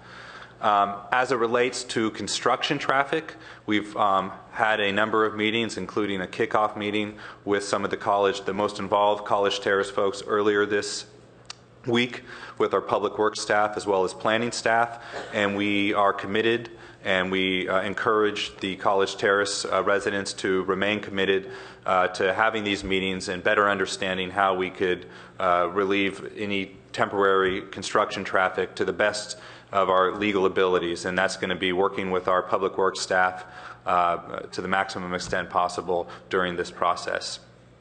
So with that, I will turn it over to our Senior Assistant City Attorney. Thank you, Aaron. Cara Silver, Senior Assistant City Attorney. I thought it would be helpful to frame the purview issues and the legal framework that we're operating under here. As we've discussed, there is a development agreement that was entered into a number of years ago that limits the city's ability to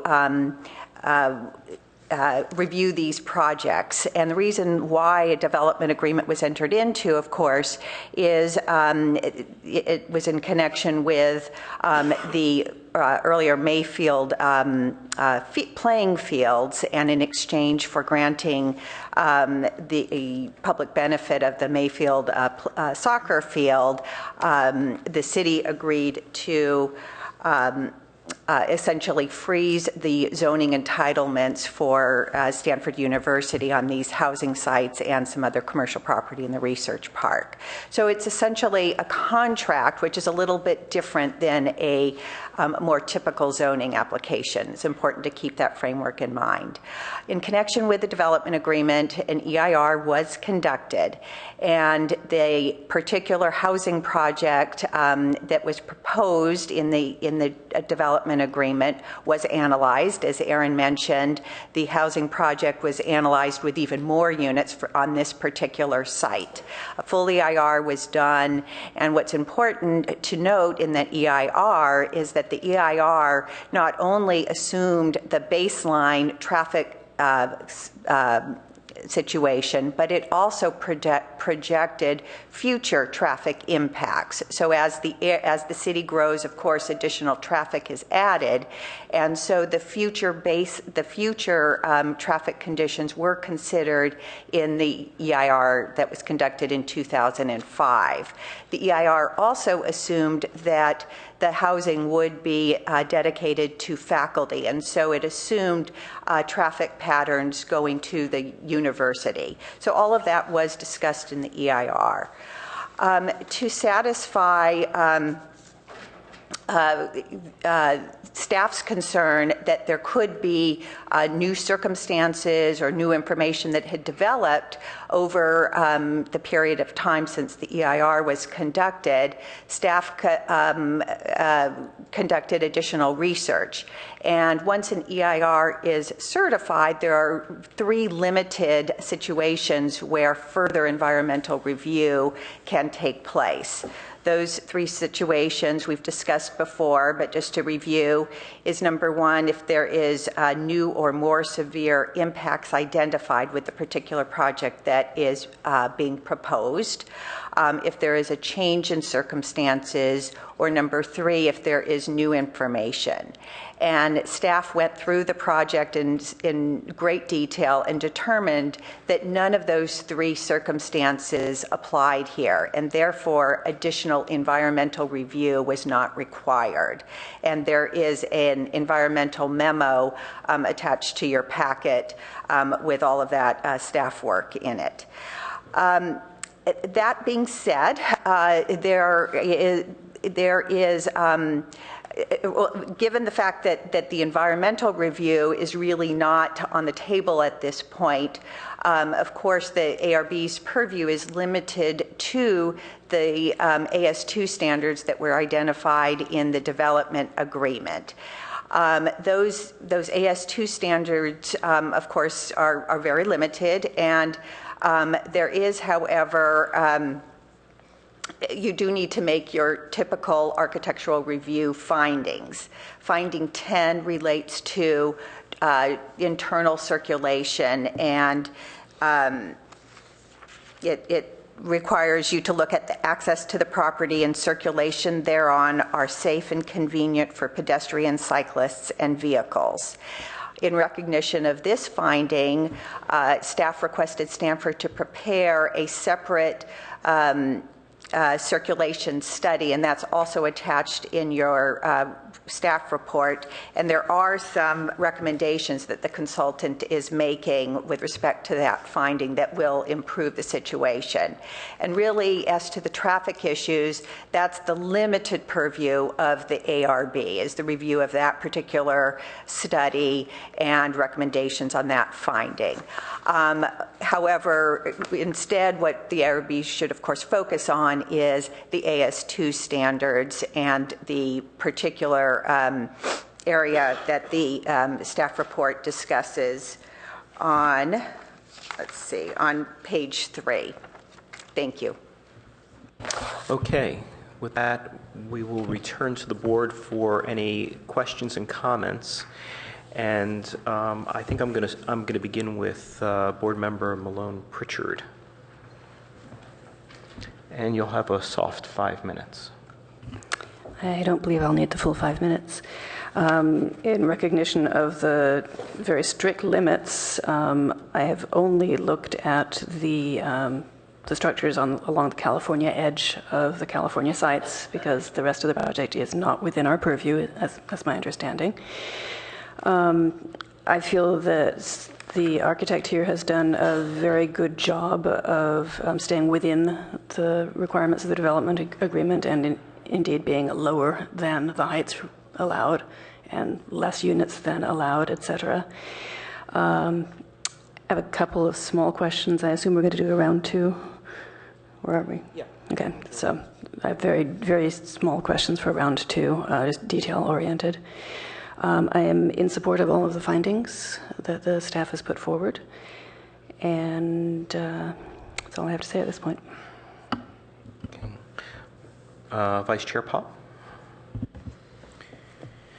Thank you. I want to start out by expressing my appreciation for everyone who's come here today, and it's always great to see a turnout, and it's important to understand what your concerns are. And while I share many of the concerns, maybe not all, but many of the concerns, I want to be really clear about what our role is here today. And our role is outside of many of the things that you talked about. We are very limited in terms of what we can respond to and what we have purview over, and it's challenging for me to hear comments that we have no ability to respond to. And so I want to just acknowledge that I hear you and I understand what your concerns are, but the development agreement is the development agreement. That process occurred, and we are where we are today. With that, I will echo the comments made by Claire. I'm appreciative of the design and the character of this project. I think that what I see is a project that is within the limitations, or less than, in many cases, the constraints that would be what many developers would go right up against, the maximums in terms of height and floor area and all these things. And so I'm appreciative of where we are, and have a couple of other minor comments, but leave that till the next round. Okay. Board Member Guyer. I have to agree with my colleagues. I know there was some concern expressed by some of the audience indicating that the architects, it was only one architectural firm, and they really haven't caught the essence of the adjoining neighborhood, but actually, having done this for numerous years, I think the architect did a very commendable job coming up with the variety that's there and the, I think, relative accuracy of the variety that's been shown. So actually, I have to commend them that once this gets built, or if it gets built in this exact configuration in 20 years, it won't, it definitely, in fact, almost immediately, it won't look like a planned community. I think it will have a tendency to blend in with the adjoining neighborhood. I don't know if this is the time, but a couple of small comments. I guess one of the a question came up about Lot 1 as far as the side elevation of the particular residence, and I do agree that looking through this, all the other lots that are a corner of a situation, 4, 5, 8, 17, 20, and 21, do a pretty good job at treating the corners, so sort of the two sides are enhanced.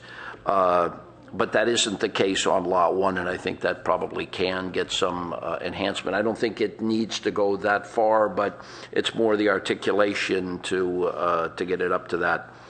Also, a couple other things on going through the various styles. The prairie style, I think, to make it a little bit more realistically prairie style, the pitch of the roof probably ought to be a little flatter and the overhang a little bit larger. The Monterey Progressive, I think you call it. I'm not a big fan of combining hip and gable roofs or ends on the same roof, so I think it ought to be either one or the other. And all the other ones, I think I'm relatively happy with, so I think that's fine at this point. Board Member Liu.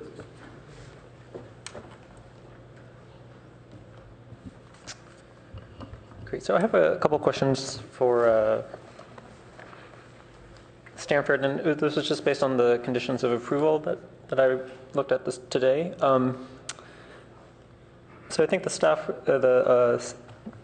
is requiring a car wash, and I think it's come up on some of our other big housing projects, and I was wondering where that was going to be located. Yes, we have discussed this with staff. It will be located in one of the underground garages underneath one of the multifamily buildings, what we call Building 2 in particular. Great, thank you. I have more questions for you, Chris. Thanks. And then there are no fence details. I think there are descriptions of them, and there's some illustrative correct things of fences in some of the drawings. I think that I was wondering if that could be included, or you're intending that to be included in the future submittal or conditions of approval.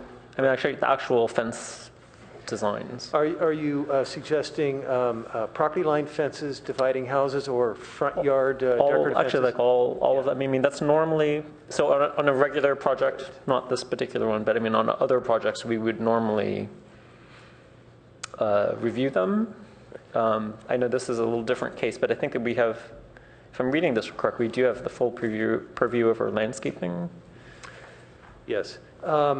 It's correct. We have not detailed out all of the possibilities given the amount of variety we will have. We do have some suggestive details included in the plans. Obviously, we will comply with city ordinances with respect to fence heights and so forth, lines of sight. Those will obviously have to be developed in the building permit submittal plans. But we have not, and we'll be working with staff and being held to those standards in that process. Great. And then I guess I have a question for you, and maybe this is also both for staff. That there's a description saying that there's no parking in the front setback along California Avenue, and I just want to, I guess, maybe clarify for staff, is that the parking is the covered, is it just covered parking? Like the parking garage has to be out of the setback? Right, but the required parking, single-family homes are required to have one covered space, one uncovered. These have two car garages. So the driveway spaces are extra and not required. Got it. That was my understanding too. Thank you. And I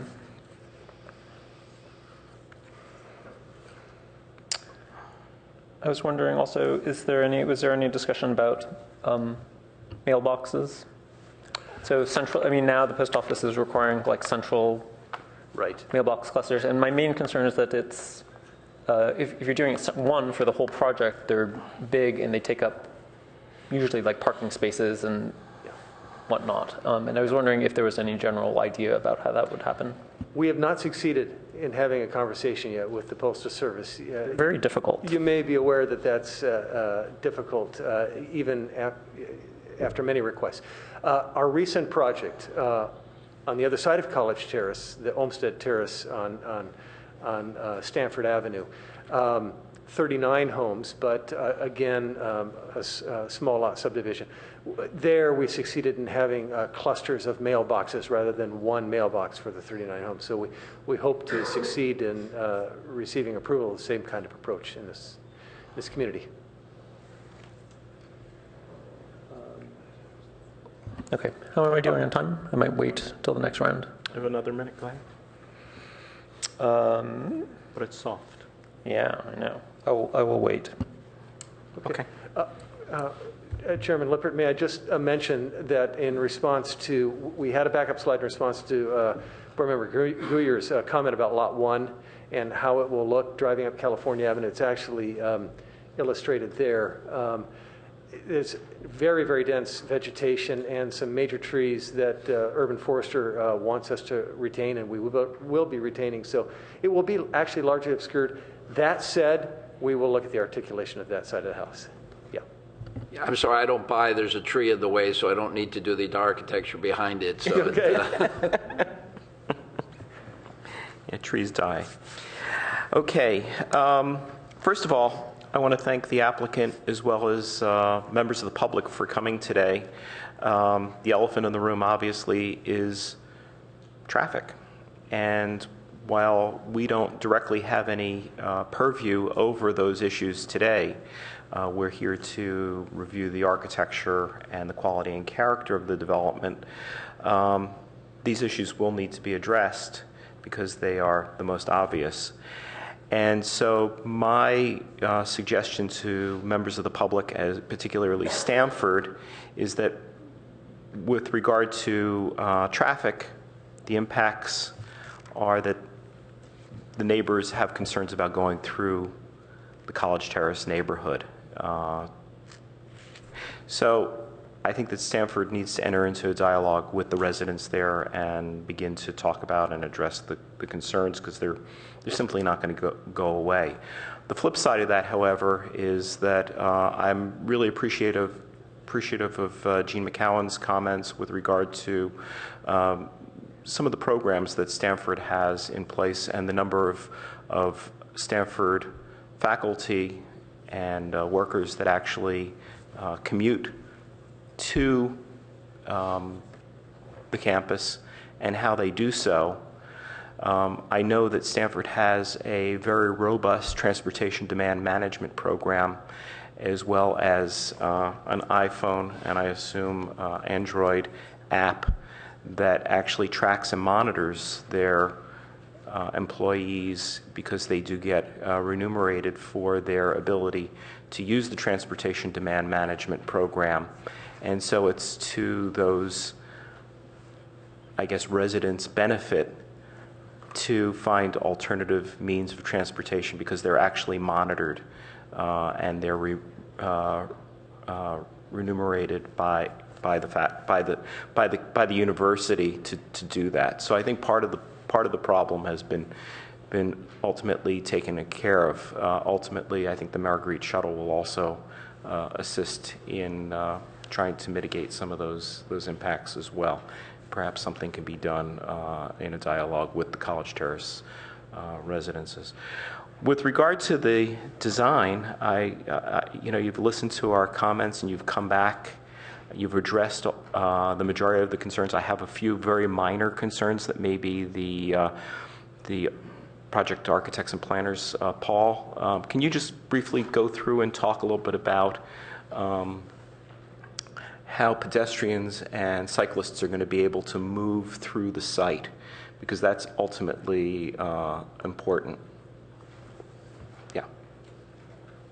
You're the landscape architect, right? Yes, I am. Thank you.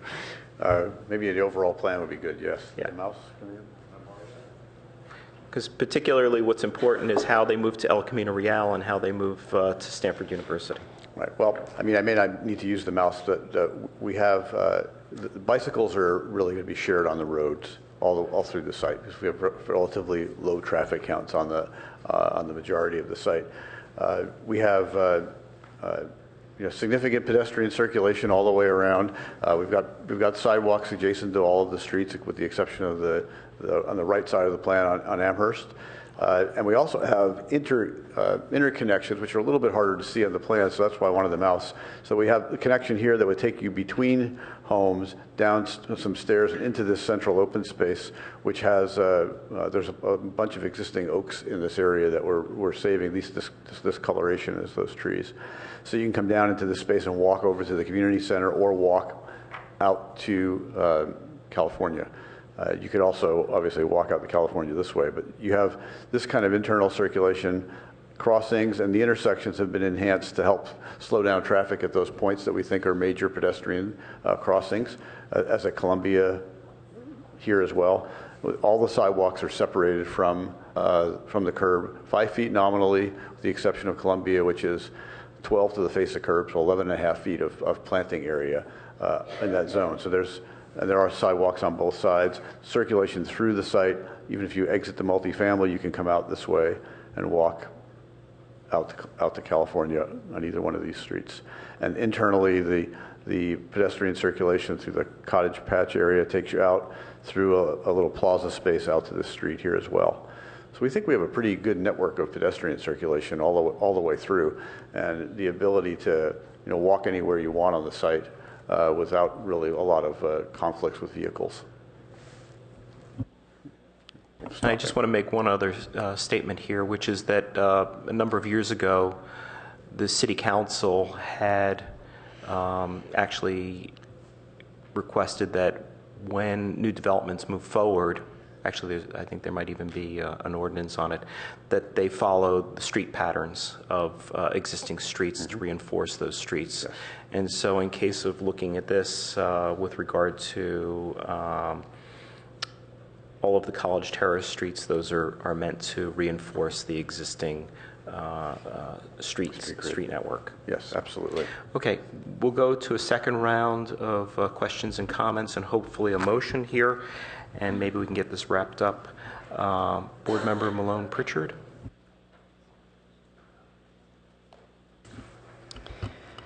So as far as the design of the homes themselves, just for the public's benefit, these are not required to match the exact spacing and design of the other houses. They're just supposed to approximate the rhythm and reflect the eclectic nature. I do believe they've done a very good job of that.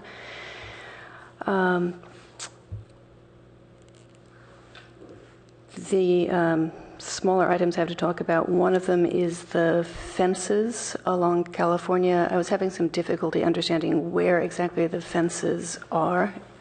I don't know, Paul, if you want to get up and talk a little bit more about that, but I'm specifically interested in, there are some corner lots, Bowdoin in California, Columbia in California, Dartmouth in California, and all of the houses on Block 1. Some of the drawings appear to show fences coming all the way out to the front property line. I was wondering if that was really the intent, if that's just a drafting glitch. There's a variety of fences, and there's also a number of lots that have no fences as well. Again, picking up on the eclectic aspect and having a relationship to what's happening in College Terrace. So they're not out to the property line. I'm not sure which lot you're seeing does that. We're about 5 feet behind the sidewalk in just about every case when there's a fence. Looking at the corner of Columbia and California, we do have a fence that returns, but it's 5 feet away from the sidewalk. It's just sort of shown as a typical little fence diagram, a little box with a line and a box and a line. Yeah, with the dots in it. Yeah, the other places where you'll see just simple lines are just header boards that are dividing plant materials separations. Okay, so I may have been reading some header boards there. I was just concerned I didn't want this to feel more closed off than the rest of the neighborhood. You're again trying to reflect the eclecticism. If you look at, and this may not be your drawing. Oh. It's. No, it's not. That's architectural drawing. That one, SF.7A, thank you. Okay. If you look at the corner there, I'm seeing fencing all along, and you're right, it is 5 feet back from the sidewalk, but all along that corner, sort of closing off the front yard. I'm not sure any of the other projects do that. That's our drawing. Across the street. At the corners? Which lot are you looking at in that? That's lot 8. Lot 8, okay. Lot 5 as well. Yeah. Yeah, and there's Lot 5, steps, the same thing. And there's steps coming. Lot 8 is one of those lots that also has a step in the house itself. So there's steps coming out to California, so the garage entrance is flush with the street coming in. Mm-hmm. But you're right in that it does go all the way around, but it is also set back. So I wanted to be. It's a low, it's a low decorative. These are not. It is a low fence, fences, okay. Yes. Because there was one sheet note that showed it as a 6-foot fence elsewhere. No, never is it a 6-foot fence in the frontages. The only 6-foot fences we have are property line fences that are behind. They start at the garage or a little behind the garage between lots. Nothing in the foreground in front of that. The maximum height of those fences is 42 inches. And those will probably vary too. There'll probably be some 36-inch high ones and some 42-inch high ones. And I don't think it's our intent to have any completely solid fences going down the entire space. It's wood pickets, some metal. There might be, depending on the Santa Barbara house has some little bit of stucco, but it's still going to be low. And it's probably unlikely to be continuous either. So we're trying to have transparency there and have plant material do some separation. We have some hedges on some of the houses that don't have fences. We don't have much in the way of hedges on the ones that have fences. There's grass plantings that are in a row, so not really a hedge. So that's kind of how that works.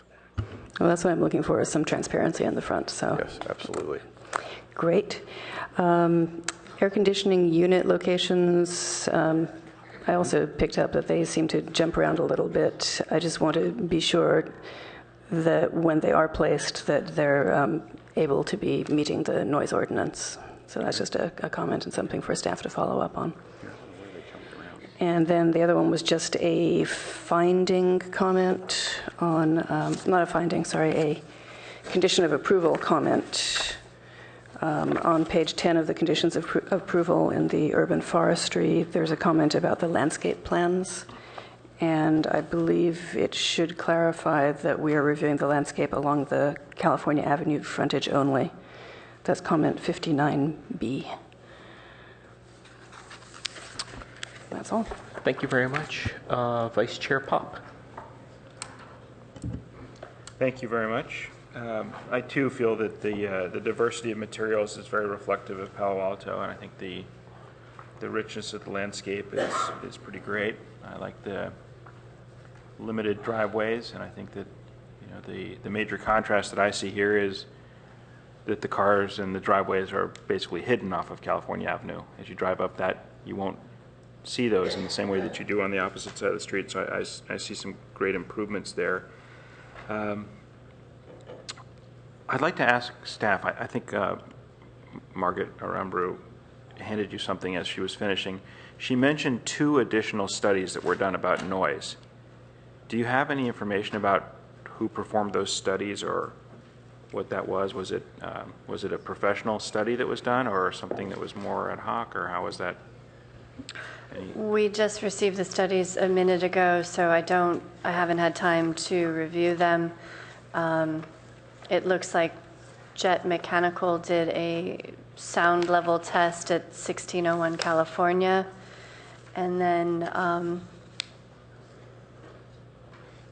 there's a I guess a chiller maybe was going in at, Okay, I don't so have an address for the just second not clear one. what those are about yet, but okay, thank you. Appreciate that. That's just what I need to know.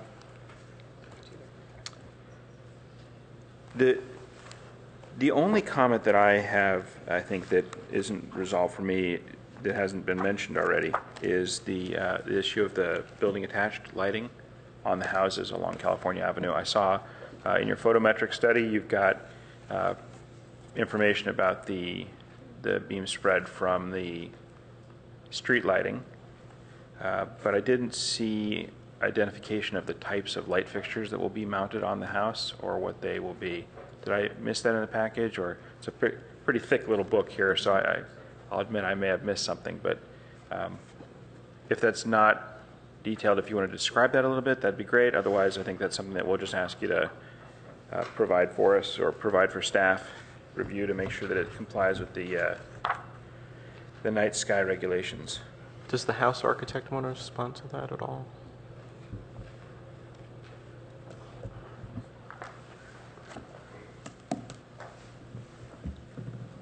These, frankly, have not been selected at this point. They'll be appropriate to the individual styles of the houses. We are aware of dark sky ordinances, so they will be shielded wherever possible, and they're going to be typical of the kind of fixtures you would find in the neighborhood or a typical house. Great. All right. Thank you very much. I think that's all I have. Thank you. Board Member Guyer? I don't have any additional comments at this point. Okay, Board Member Liu?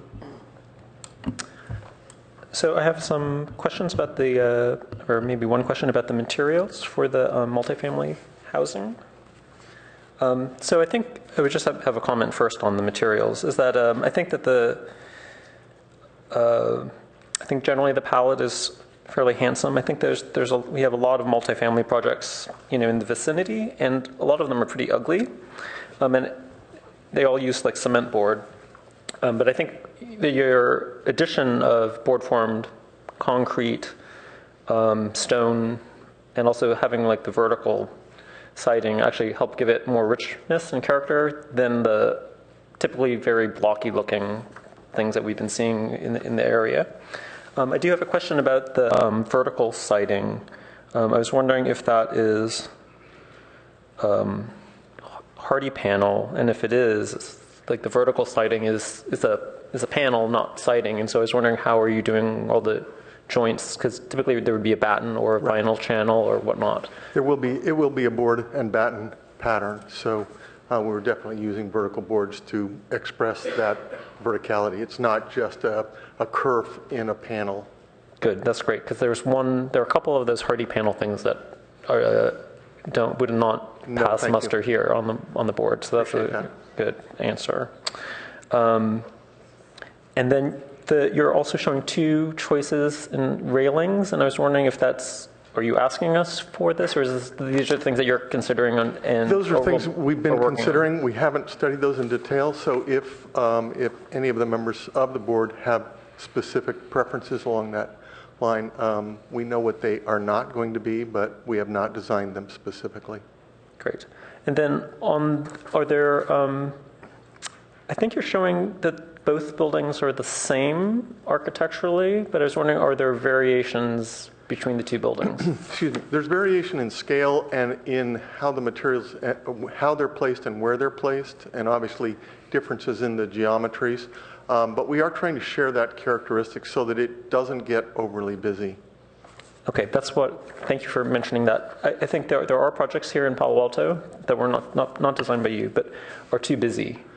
And they made a whole bunch of patterns in order to mask the bulk, but there's no genuine variety. So at the end of the day, all the things that they did still look like a big bulky building. And I think that the key is just is a synthetic choice, is just to figure out the right balance. And I think that it's from what I'm seeing, I'm thinking you're on the right track. I think that you're doing the right moves from what I'm seeing. We don't have all the plans or anything of your building, so I can't really tell. I can make a complete judgment on that. But well, thank you. But it is something that the board mentioned last time.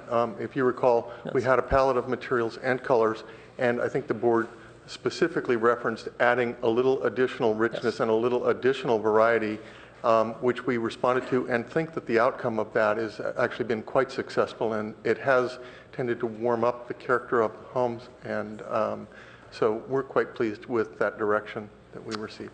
Great. So thank you for that. And then I have some comments just on the houses. One is I think you have really some very interesting floor plans. That's not our purview, but it's an interesting mix. I think you have done a good job of providing a good mix of styles. And although I think the adjacent neighbors are complaining that it doesn't perfectly match, and I think I would actually agree with them that it isn't perfectly matched. It's on the other side of the street. I do feel like it does capture the eclectic nature of College Terrace, and College Terrace is very, very eclectic. I mean, I'd be hard pressed to figure out exactly what's going on exactly in College Terrace, but I think that you have more variety than we've seen in most of the other housing projects in Palo Alto.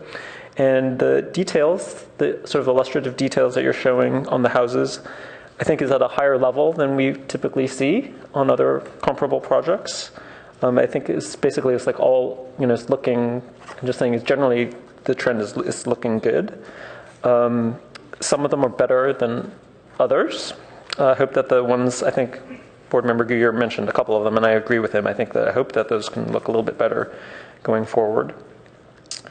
And I do like that you have a mix of 1- and 2-story houses. That's sort of unusual these days, but I think it's very important to do that. And I do have a question about, let's see.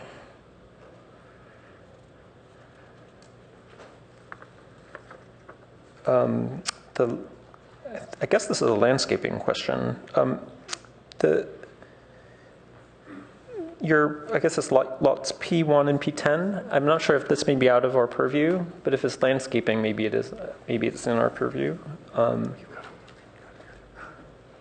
So I do support your shifting of the tot lot. And then I think the only thing that I think makes it confusing is maybe trying to find the entrances to those houses. Like if you're a visitor, how would you kind of know to sort of go through a little tot lot to get to a house? You don't actually go through the tot lot. I saw that comment. And graphically, it may be a little hard to see it because we have a big, probably transplanted oak in the middle of that little plaza. It says parent guardian area with seat wall and furniture. Right. So you walk in through that space, which is outside the tot lot, and then curve your way into that paseo that runs through. Well, you'd have some direction from the folks that live there, I think, in terms of walking in at that spot. The tot lot will be something that's visible, and it has a landmark to it, so you can say it's at the tot lot, not through the tot lot. And that walkway is also connected to the crosswalk that goes across Columbia, so that even if you parked as a visitor on one of the streets anywhere, right, you would be able to walk across the street, cross either crosswalk, and walk into that space. And it is a little bit, it's a more secluded sort of little neighborhood there, but it's still pretty accessible. Can I say in a lot of developments like this, there's usually like some sort of arbor or something to sort of pop out. We're really kind of using the tot lot furniture as that marker, because there's 3 or 4 pieces of equipment there, and we didn't want to just use the architectural analogy to busy up that whole thing with yet another structure. Right. So we think that the play structures actually, even though you don't walk under them or through them, it will be pretty visible. They won't be screened out at above eye level. You'll be able to see them when you drive in even. We think that's important just from a neighborhood, surveillance, eyes on the street sort of approach. And is the tot lot fenced? Yes. Okay. Yes, and the fence is shown on the plans. Low fence. So. Got it. Yeah, I saw it. I just wasn't sure exactly what that. And there's a gate off that little parent guardian area, so that you walk in through a gate into the play zone itself. Thanks. You're welcome. Okay, I've got just a couple of questions. First of all, I'm in agreement with Board Member Pop's comment with regard to the light fixtures. I think it's particularly important and integral to the design of the house. You just don't simply go down to Home Depot and slap a light fixture on there. So that's something that's particularly important to me. In terms of the quality and character of a project, what I tell my own clients, there are four things that you'll, how should we say, either appreciate or curse me to my grave. And those are your faucets, because you touch them every single morning. And if they're hollow, you'll know it, and you'll go, why did I put this faucet in? The second thing is the doorknobs. If they're hollow, you'll curse me and every day say, why did I bother to put those in? And then you'll change those out. We don't have any purview over those. Your light fixtures are particularly important because you turn them on every day. And if they don't look good and they don't create good lighting, again, you're going to curse me. And the last thing are the windows. And so I want to find out from the architect what kind of windows are we looking at here in terms of this project. And when I say windows, I'm very mindful that when you put windows in a house, you're buying a car. Yes, the windows are said to be Anderson 400 series windows, so they're pretty high quality windows. So they're all clad aluminum, okay. Yes. And then what about the exterior of the houses? They're all integral stucco unless you're using some other material? That's right. Okay, great. And then the last question is the roof. I noticed that you're using some comp shingle there, and some of the roofs are tile, and then there's another one that's a cementitious material, and then there's a comp shingle. That's right. So any possibility of using like a simulated wood shingle on some of those? I suppose we can talk about that for sure. Okay, because I think that's pretty important, especially you've gone to the length of putting a tile on the Spanish, the clay tile, not concrete tile. Correct, on those houses, and then just simply for the bungalow style, the arts and crafts and the prairie style houses, not so much on the prairie style houses, but I think on the arts and crafts style houses, it would benefit from having some sort of simulated wood shingle, perhaps. Good suggestion. We will talk about that for sure. Okay. So with that, do I have a motion, Mr. Pop? Yeah, I'll be happy to make a motion. Pop?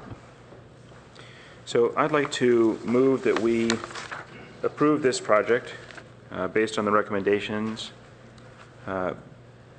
in the architectural review findings and subject to the conditions of approval and any alterations that occur in further discussion of that, as long as it doesn't substantially change an aspect which would be important for the Architectural Review Board to consider, with the following items to be returned to staff for review, which would include the fences and their details, material, placement, and height, that we adjust in attachment E, the conditions of approval. Item number 59B, in the first sentence, insert between the word curb and shall the statement along California Avenue. That the building mounted fixtures for the residential units along Cal Avenue, light fixtures, be submitted for review and confirmation of their compliance with the requirements, and that the composition shingle roof be reconsidered for something of a different material and quality that might be more compatible with the other roofs. That's it. Do I have a second on that? I'll second. Board Member Guyer, do you wish to speak to that? A second? Yes. Do you have anything you want to add? No, I'm fine. Okay, great. Anything you want to say? Okay. Any other board members? Any discussion? Okay. So with that, do you have anything you want to say? just wanted to clarify, so in our findings, I just want to clarify that it's the limited purview that we have, and the staff is actually reviewing a more broader scope than what we have had to review, right? So right. My motion is only in respect of the items which are within the ARB's purview today. Do I need to read those, or? Staff is reviewing the rest of the project for compliance with city codes and standards, for sure. So it's just that the architectural review findings do not have to be made for the remainder of the site. You don't have to reiterate them. We know. Great, thank you. So with that, we'll vote on this, on the motion. All those in favor say aye. Aye. Opposed? Okay, and that passes 5-0-0-0. Unanimously it passed. So thank you very much, and we'll move on to item number 3. If you could please leave the council chambers quietly while I introduce the next project.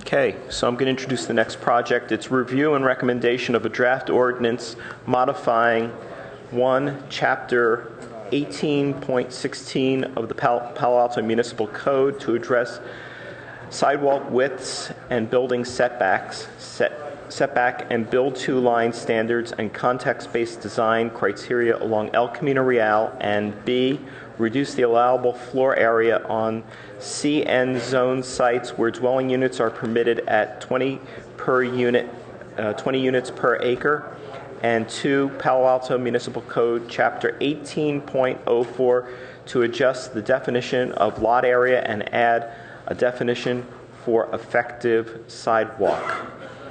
And if staff would like to introduce this item. Yes, thank you. I see that the numbers have been reduced. I just wondered, I know I've received some emails this week due to the notification, and I was a bit curious as to how many of the folks in the audience were here for this item as well. So let me go ahead and start. The City Council directed staff, the Planning Commission, and Architectural Review Board to examine the several items. One of them, the most recent direction, came in January of this year regarding the FAR, floor area ratio reduction, on the CN zoned housing sites. The second direction was received almost a year ago now regarding the sidewalk width and how buildings address the street, with a focus on El Camino Real and with reference to the Grand Boulevard guidelines. So we were directed to come back with zoning ordinance amendments to implement the vision. And so here we are. This is an image of the Grand Boulevard initiative that suggests that sidewalks be 18 feet wide from curb to building face. The council did mention other thoroughfares. However, there is a lot of discussion that would go into other thoroughfares, which have different zoning. So the staff has focused initially on El Camino Real and has adjusted the ordinance to focus on El Camino Real, which is zoned CN, CS, and CC. The item about the FAR reduction, we have had a comment about that. Again, this was directed by council to be a 0.8 to 1 FAR total for a mixed-use project on those housing sites where they're getting additional dwelling units per acre. It should be noted that concessions, if it's an affordable housing project, can be used to regain the residential floor area ratio, and concessions can be requested to regain the commercial floor area, but it does require a pro forma analysis. The sidewalk and building frontage, before you is an ordinance. The Planning and Transportation Commission did review a version of this ordinance that we have since modified. Therefore, we are going back to the Planning Commission on April 9th and would appreciate a representative from the ARB attend that meeting as well. The ordinance in front of you does look at several things, and this is the 12 feet on El Camino Real that currently exists in our code, the 12-foot effective sidewalk. But the way it is written right now, folks that want to go farther back than that with their building need to come in with a design enhancement exception request, and we want to stop that from having to be a process that's needed to go further back. We want to have flexibility based on the context, and we've defined context as inclusive of land use, lot size, building design, and adjacent conditions. The effective sidewalk width we've identified as being to the ground floor wall, and inclusive of supports for upper story overhangs, which would allow supports to come down as close as 9 feet to the curb in order to allow for an arcade effect. The lot area definition, we have added a clarification so that folks that do choose to allow public access on their property will not be penalized as to the amount of lot area considered for the floor area ratio on building size, floor area on the site. The Planning and Transportation Commission asked us to consider removing the build to line altogether, which was an approach that staff had considered initially. We have done so in this draft for elsewhere. Because again, we're concentrating on El Camino, and in El Camino, the goal of the build to line, we don't want to throw that baby out with the bathwater. For El Camino, we want to still see kind of a building presence on that very wide street. We just want to have a little bit more flexibility built in.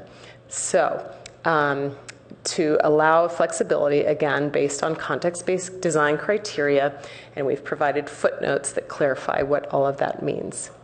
So in the end, right now in El Camino, there is basically a 4-foot minimum setback for buildings because the sidewalk right-of-way along, or the right-of-way along El Camino is about 8 feet from curb to property line.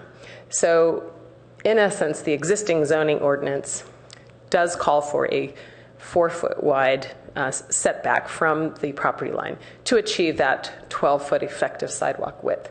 So what we're clarifying there is to say 4 feet to 10 feet, and that allows for a 12 to 18-foot effective sidewalk. Again, to be evaluated case by case based on context. The ARB is the appropriate body, as you have clarified. This was an important part of this effort is to understand that each land use, each building has a different circumstance. The Planning and Transportation Commission had noted that they would like the ARB and staff to study the concept of a combined minimum 12-foot setback or curbed building and an average setback of ranging from 15 to 18 feet. So this is something that staff did look at. We did not end up with that, but we did. We have the alternative recommendation that we have in the ordinance. Again, council had asked us to study 18 feet, and we are not saying 18 feet has to be provided. Here's the image that our past consultant had shared with us that shows a concept of 2 street trees to green up the corridor on El Camino, and that shows a 15 to 18 foot concept, including 2 trees. This is not something that we've studied at length. I just wanted to, again, share that for those of us who have seen this image before and those who haven't. Again, part of our effective sidewalk width has a mention of a comfortable clear width for pedestrians to traverse the sidewalk. And I think that's a concept that is an important one. We aren't putting a number on that. Again, we've heard from folks from the ARB, this is something that you want to have a comfortable walking, two people passing each other. It can meander based on the street trees and the placement of various furnishings and amenities. Again, the ARB had set a 9 to 15 foot dimension, and we kind of pulled that into a concept to say that arcade could be 9 feet, and this is kind of based on this Redwood City example where from the column here to the curb is 9 feet, but then the front wall, the ground floor wall, is set back something like 19 feet from the curb. So this kind of illustrates that we can have flexibility to come closer than 12 feet. The Planning Commission also suggested that we restrict parking in the front yard. Now, the ordinance already does that. So for non-residential buildings, so for mixed-use buildings, we now have that same note to apply. No parking in the first 10 feet of the property. The context-based design guideline also talks about parking located behind buildings, as an important, where feasible, or screened by landscaping and low walls if not feasible to put behind the building. The context-based criteria, a couple of items there to try to clarify and be consistent. And this allows a tool for the ARB as well as clarification for applicants. So City Assistant Attorney Cara Silver is here. I'm sorry if I pronounced your title incorrectly. For questions, as well as there's been some discussion and concern about takings and what are we doing here by potentially having the sidewalk go to 18 feet in some cases, and we can talk further about that. Would you like to talk about takings? Oh, I never turned down that opportunity. Cara Silver, Senior Assistant City Attorney. I just wanted to introduce one of the legal concerns with respect to this particular ordinance is that when you start to require property owners to dedicate additional property for right-of-way or for sidewalk, you do get into the realm of possible takings. Court decisions have made it more difficult for cities to require those types of what we used to consider standard dedications. And especially in a case such as this, where there are already existing sidewalks in place and the city is wanting to expand those. In those situations, the court is going to look at that situation more strictly. So what we suggest and what we have incorporated into this ordinance is, instead of requiring a dedication of sidewalk, that the ordinance be instead recast as an additional setback. So and that's where we have introduced this concept of an effective sidewalk. There is some flexibility built into it. And so what we envision is that as properties redevelop, one of the questions we've received is, does this ordinance take effect immediately? Of course, it does not require the tear down of existing buildings in order to effectuate that new setback, but as buildings redevelop, what we want to do is encourage them to set their buildings back further in order to create sort of that illusion of a wider sidewalk. And the definition of effective sidewalk then is incorporated into the ordinance. So that's our basic concept on this ordinance. Thank you. Thank you. Okay, I'm going to ask Board Member Vice Chair Pop to just simply report on the Planning and Transportation Committee meeting of February 26th. Great, happy to do that. And I'll just note that in the staff report, they've done an excellent job of recapping kind of the major points of that discussion. And I would say that actually it was an unusual meeting in that way. It was much more of a discussion, and really appreciated that interaction. I did relay what our comments were to the Planning and Transportation Commission. There was a bit of discussion in regard to the economic benefit that applicants might receive from creating a wider sidewalk and yet retaining all of the FAR inside their building. And the concept here is that you set your building back and you still get all the FAR, but then you can put tables out on the sidewalk, effectively increasing the size of your restaurant. That might be something that would need to be studied. I think Amy did a great job of explaining to the Planning and Transportation Commission that there is a process by which people have to apply to be able to use the street frontage in that way. And so I think there is a methodology for regulating that, but I think there was some concern on their part about the value of that economic benefit and what they might receive as a result of that. My interaction about that was that seemed like a good trade-off to me, that if we can encourage people to set their buildings back in the way that we're hoping to and create life on the street, that does just what we're trying to get to. So I was very much in favor of that in the discussion.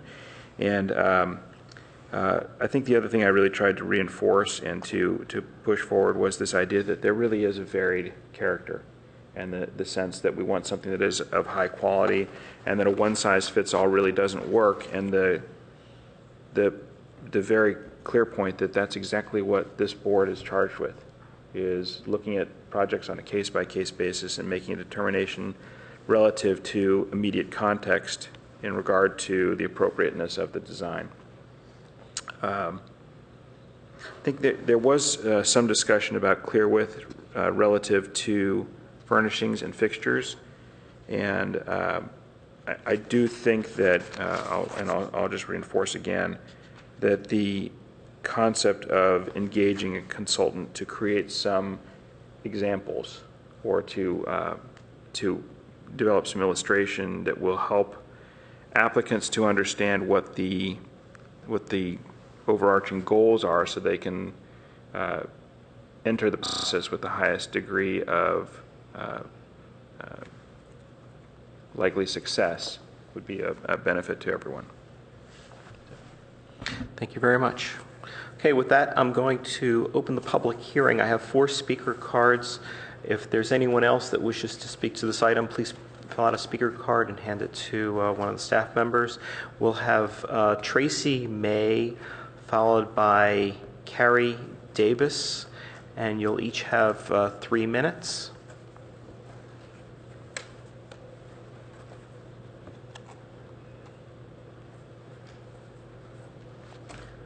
Hi, yes, my name's Tracy May, attached to the property at 208 El Camino Real, Palo Alto. You know, most of the properties on the El Camino are run by little businesses. Some have been handed down from generations. My property is run by Barbecues Galore right now, who is a renter of mine. They've rented it for some years now. Before that was Stanford Sports Shop, was my father's store. He is a little businessman in Palo Alto since 1936, helped build this city. And I think by taking away, which is hard enough, I don't know if you folks even have any idea how hard it is to stay in business on the El Camino Real. And every time we turn around, we're getting things to hide our buildings, to set back our buildings, to make us less visible.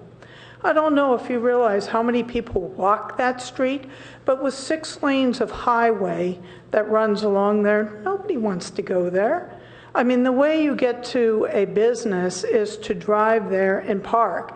We have so many beautiful places in Palo Alto, and I was born and raised pretty much on that property.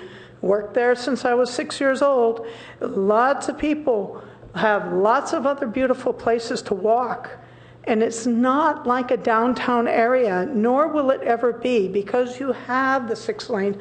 I mean, just walking down a couple of blocks and you're kind of choking on the exhaust, okay? I mean, it's not a very desirable walking area.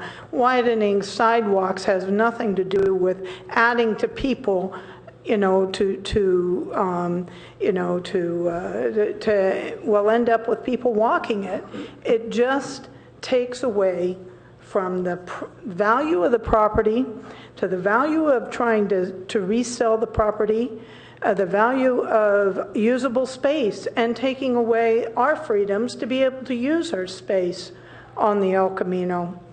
Now, I see there's quite a few places there that depend upon little businesses, that depend upon the parking that they have on their property in front of their stores. I'm not one of those. However, there were many people here for this issue today that had to leave to go open their little businesses around 9:30, 10 o'clock-ish, that have talked with me about the concerns here. I would like to mention that you're talking about 2 stories. I'll make it real brief and end. You're talking about 2-story buildings to compensate for the footprint being smaller. Little stores, 2-story buildings makes no sense to them. They can't survive on that and put up an elevator and all the rest. So I'm hoping that you will consider that, and consider that it's a hardship on the people who are trying to make a business there, and also try and employing 3 and 4 people to try and make a living as well, and the families. Thank you. Thank you.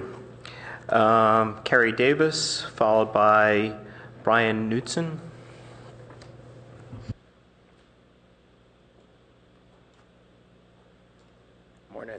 Good morning. My name is Brian Knutson.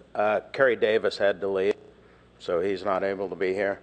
My concern was on the proposal for wider sidewalks. I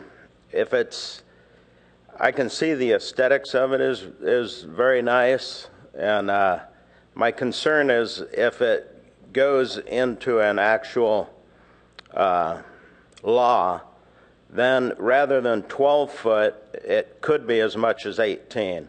I think on a voluntary basis for new development, it can look very nice and really add to the way the buildings all look. But I don't like to see an actual ordinance stating that there needs to be anywhere from 8 to 18 to 20 or 18 feet of space along El Camino Real between there and the business for sidewalk. I don't see it as a safety item, and I think it just limits the landowner's ability when and if he develops. I think it's just adding on another limitation to what can be done with that particular property. Thank you. Thank you, Mr. Knudsen. Jessica DeWitt, followed by Ben Cutts. Sitz? Thanks. Good morning, Commissioners. I'm Jessica DeWitt, and I'm speaking on behalf of Palo Alto Housing Corporation. We're a nonprofit affordable housing developer located here in Palo Alto. And we've recently submitted a letter to you regarding the proposed design criteria updates on El Camino Real. We appreciate all of the work that staff has done on these updates. However, we do believe the newly proposed reduction in FAR for the CN zone will have a negative impact on affordable housing. We'd really like you guys to look, or at least consider, retaining the current FAR requirements, or possibly looking at other jurisdictions nearby that have a lot greater increase in FAR and actually have no density and looked only to the FAR. I know staff mentioned that the FAR could be used as a concession for us for affordable housing, but I know you guys probably already know that it's really, really difficult to build affordable housing and make it feasible. So we really value those concessions and hope that one isn't just automatically reserved for an FAR. That's it. Thank you so much. Thank you. Ben Sitz. And if there are any other speakers, please get a speaker card in. Hi, my name is Ben Sentz. I live in Midtown. My family owns some properties, small properties in Palo Alto, including 2 on El Camino at 3565 El Camino, 3567 El Camino, where Craft Furniture or Craft Mattress is downstairs, and 3885, which is where Starbucks is located. Those properties have been in our family for many years, and I want to thank staff for their hard work on this, and also to echo the comments that have already been made. Part of the difficulty is that there have been a number of different rules in El Camino on the block that Craft Mattress is on. There are 3 buildings. Ours is the oldest. It has the furthest setback. The other 2 buildings each have different setbacks. This will add yet another layer of yet another setback requirement that's different than the ones that have been there so far. But I think the biggest concern is that these requirements will impose a hardship on the individual property owners when they want to improve or develop their property, because I think it's going to make it more difficult for these small parcels to be developed economically. I think the result is that the property is going to be sold to developers and combined into multiple parcels. And I think that really goes against what Palo Alto is about, which is to be a warm, friendly community that wants to encourage the people who own the property to do things that will improve the city, rather than having to sell the property to others in a complex set of regulations to be able to do something that should be fairly straightforward. Thank you very much. Thank you. If there are any other speakers, okay. What we'll do is I'll close the public hearing now, and we'll return to the board for comments and hopefully a motion. And I'm just going to ask Board Vice Chair Pop if you'll lead the discussion. Lead off. So I'm pretty clear on what's all in here now. I've studied this quite a bit. But I do want to ask just a brief question about what the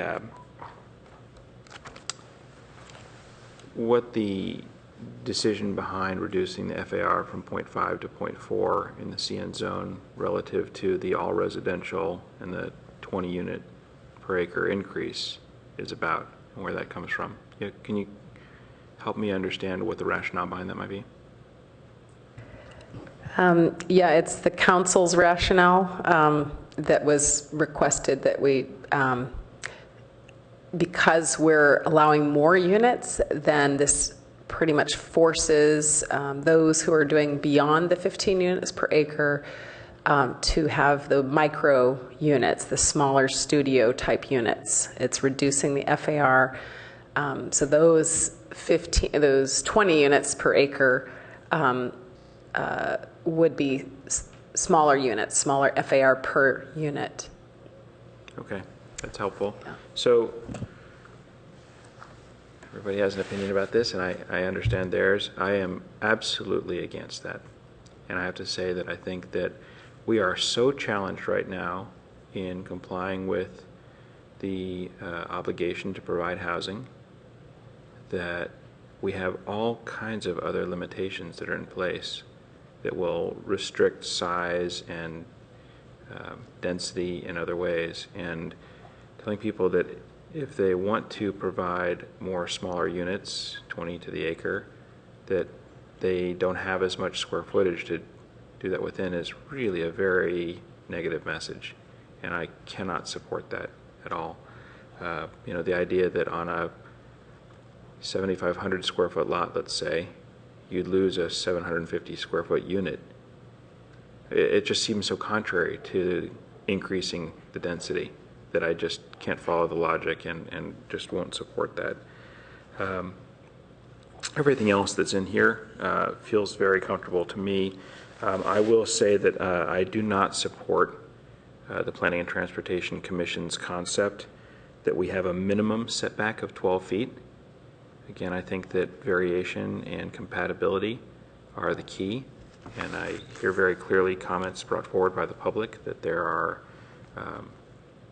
a range of conditions and challenges for sites, and each one needs to be evaluated on its own merit and its own basis within a range. And I'd like to confirm that I felt that the 9 to 15 foot was appropriate. I'm comfortable with an average of 12 to 18 feet, but that the limitation of a minimum doesn't seem appropriate to me. Thank you. Board Member Guyer? Yeah, there are a couple of things, and one of the speakers said the same thing. It's like, I'm sorry, but I keep hearing this grand boulevard, but I'm sorry, but El Camino is a freeway. It's 6 lanes basically, and I sure as heck wouldn't want to sit there and enjoy a meal when there are 3 lanes of cars going by at 40 miles an hour. I just don't see it happening. There are other communities that have tried to go through the same thing, and most of the other ones have determined that the most important thing that people want to do at El Camino is get from point A to point B.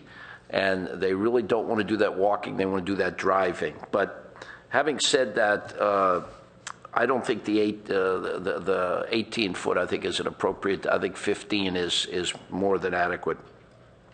I also agree that I don't like the FAR reduction. And I also agree that I don't think there should be a minimum setback. The other items in there, I'm fine with. Board Member Liu? I have some questions for staff. So, I think in previous discussions we were talking about just CS and CN. I don't recall talking that much about the CC zone. So I looked at the CC zones and some of the ones around California Avenue, and so I think that makes, I think I see the logic there. The CC also includes things like the shopping center and town and country and maybe others, and I'm not quite sure we've all really sort of discussed that at that level. And so you mentioned that there were 12 parcels, but I was wondering if you could just explain that further. Were you actually thinking of all of the projects that I was mentioned, or were you actually being selective of the 12? Well, so the Stanford Shopping Center and I'm getting my map here, and the Town and Country Stanford Shopping Center, those are both, I believe, CC. And so that is true. They were provided notice. They are zoned CC. However, Stanford Shopping Center and Town and Country are kind of a different animal, in that they're a shopping center. So that is a good point. And though the trend in Stanford Shopping Center has been to come farther towards the street, and we have discussed the El Camino guidelines with respect to those.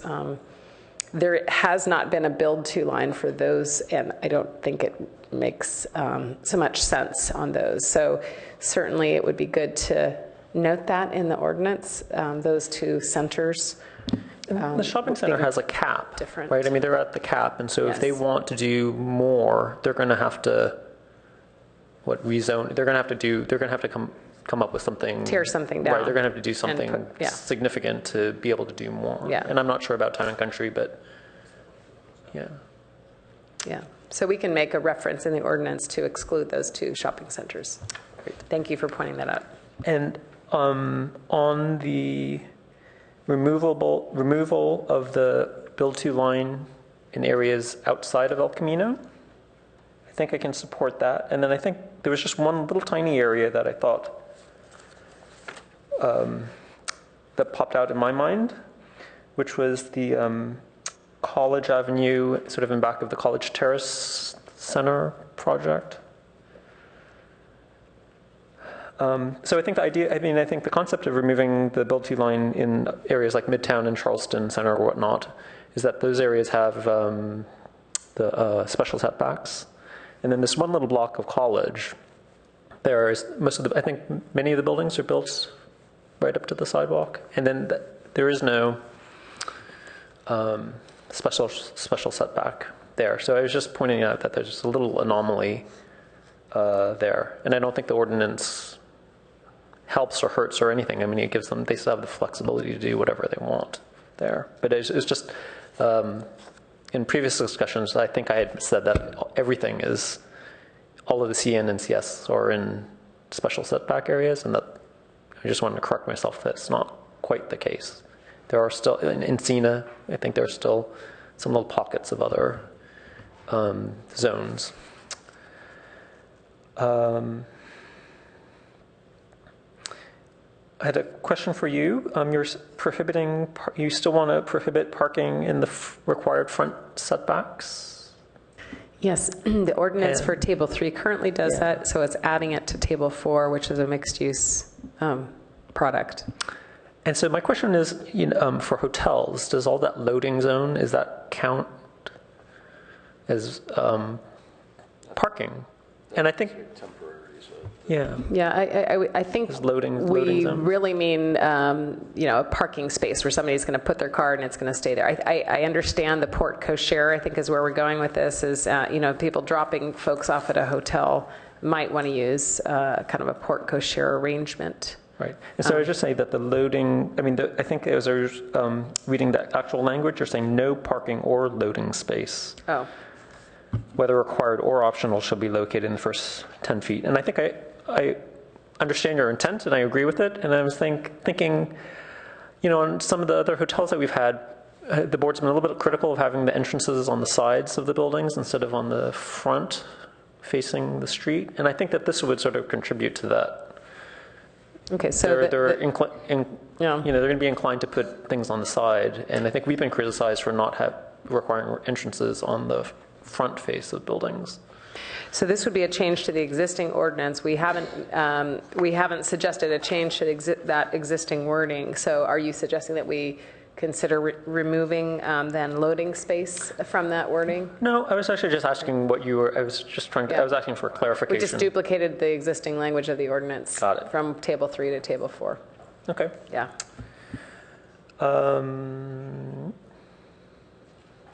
And then.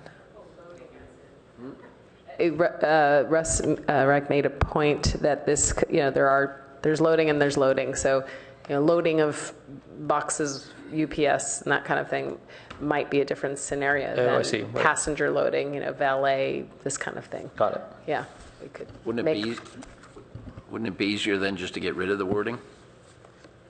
Rather than worrying about, well, what kind of loading is it? Is it loading of bodies or loading of boxes? Yeah, we could remove that prohibition of loading space so we can eliminate the speculation and then just, see what comes in. Okay. Anything else? I do have a couple more things. Are we working on the 5-minute time limit? Okay. Yeah, okay. On the, I just want to comment that I did review the ITE diagrams for sidewalks and stuff, and then they mentioned the 4 different zones of it, and I think that my hope was in increasing the effective sidewalk width, that we actually get an actual furnishings zone, which doesn't really work so well in 12 feet. And I think the ITE thing does support that in 12 feet you don't really get any furnishing. There's no buffer zone. It's right between the sidewalk and the front door of the building. And I think we've had people complain about sidewalks on University Avenue, like the cafes, things that they sort of spill out into the sidewalk and narrow the effective walking area. And so I think that the extra width actually gives businesses more flexibility in putting things out there. And I think there's been, I know some people are sort of very skeptical about El Camino becoming a boulevard, and I'm on the fence on this one. I do understand the skepticism, and I think it's well-founded here, but whenever I go down to Los Angeles and look at what they do on big 4- and 6-lane boulevards, I'm actually always surprised at how much they do there with storefronts and how many people are on like Melrose or Sunset or Abbot Kinney, Culver City Boulevard. Like, they're not afraid of the street as everybody, in traffic as we are. Maybe because they don't have as many choices as we do. I don't know what it is, but I think it's possible to have a nicer street than what's out there. I mean, I think it's within the realm of possibility. And to the extent that this tries to refine that, I will support the zoning, this proposed zoning change. And then my last question for staff is, I think you're not asking for any recommendation at this time, right? I think, Chair, you mentioned a motion, and I think we're not, my understanding of this is just a discussion, and then we still have a PTC ARB meeting. And let me clarify that, because we are the April 9th meeting with the Planning and Transportation Commission wasn't going to be the joint meeting. It was just going to be Planning and Transportation Commission making the formal recommendation to council. So this is really your opportunity today to make a formal recommendation to council on the qualitative aspects of this. The Planning Commission is technically the one to recommend an ordinance change. So we do want to plan a joint meeting with the Planning and Transportation Commission and ARB, but I believe it's going to be following the April council meeting where this, kind of quicker ordinance gets adopted or is requested to be approved. And that meeting would go over some other items that the ARB has been interested, such as height, the other thoroughfares, and maybe some of these qualitative, the drawings, to help the applicants to come forward with what we're looking for. Yeah, I just want to clarify that, it was mentioned earlier that we need to send a representative back to the Planning and Transportation Commission on April the 9th, I believe it is. So while we're not the acting body on it, what we do have to do is formalize what our thoughts are and put it into some sort of direction that we can go back to Planning and Transportation Commission with for their ultimate recommendations to the City Council, correct? Okay, Board Member Malone Pritchard. Okay, first I want to say I'm absolutely opposed to that CN zoning reduction of floor area ratio for residential sites. I understand what they're trying to do is they're trying to counteract any of the benefit one might get from a density bonus law, and I think that's not in the spirit of density bonus laws.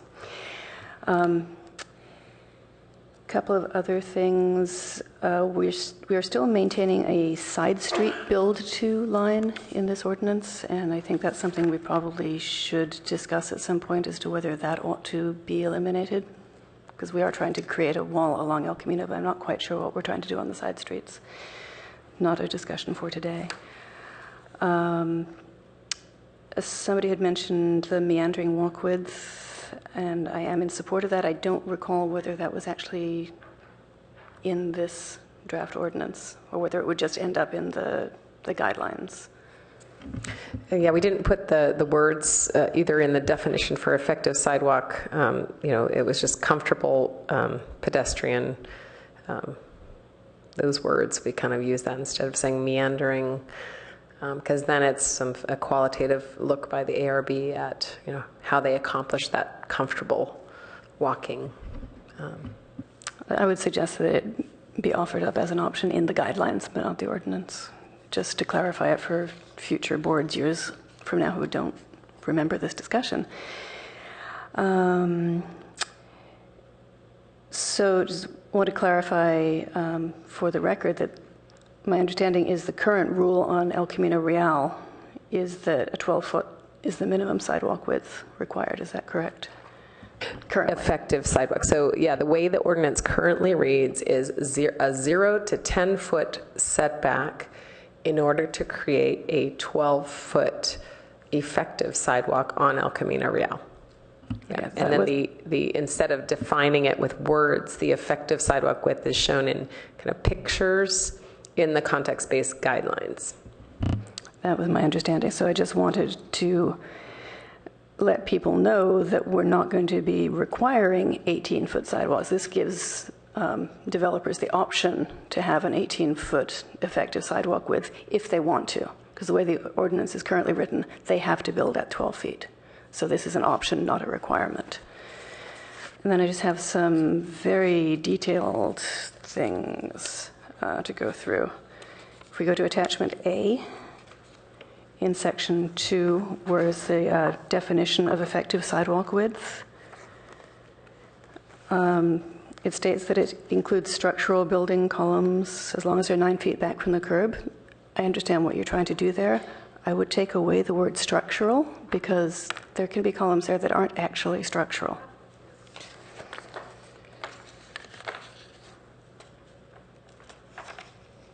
Yeah, I think the concept there was so folks understood it was, that there was the overhang, and so they're kind of needed. Right. But yes. But sometimes not columns all of go in columns. not where they're needed, but because they look right. Right. So. Yes, thank you. Appreciate that. Not that I've ever done that. In the build to lines in table 3 and also probably table 4, we're saying the wall percentage is based on context-based design criteria and site context, including land use, adjacent building context, lot size, and building design.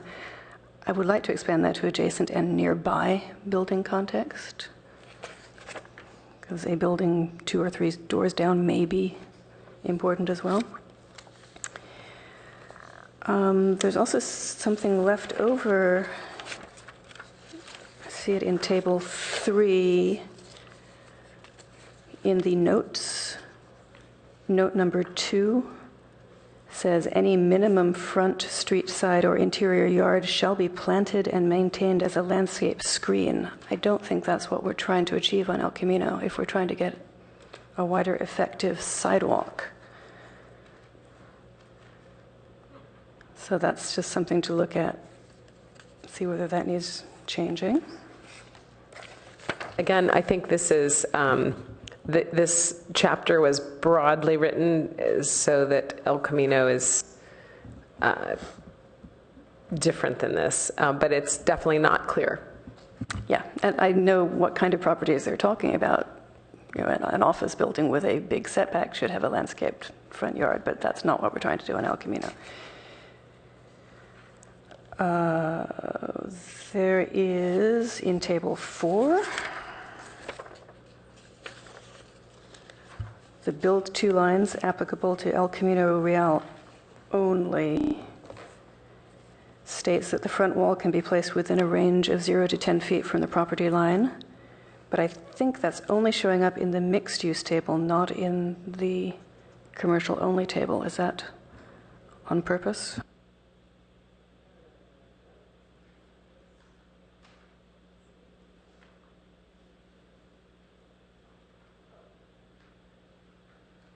Yeah, that should be duplicated in both table 3 and table 4 to clarify again, and we're looking at primarily an upper floor 0 setback rather than the lower floor setback, but yeah, that was my understanding. That was for both mixed use and commercial. I think that's just an omission. It's just an needs to be corrected. We'll add that back in. Thank you.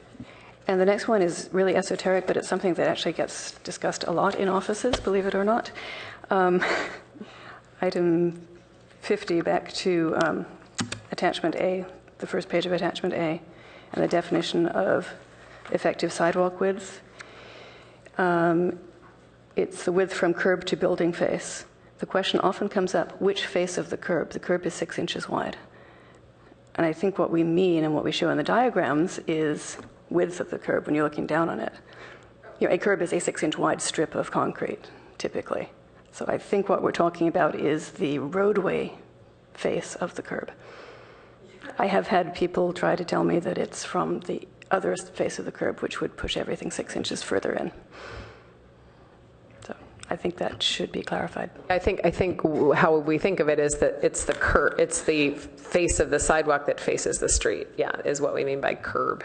Engineers don't think that way. No, but there are a lot of people that consider there's a curb and then the sidewalk starts behind the curb. Got it. Okay. Yeah, so you have to be specific as to where. There's absolutely right about this.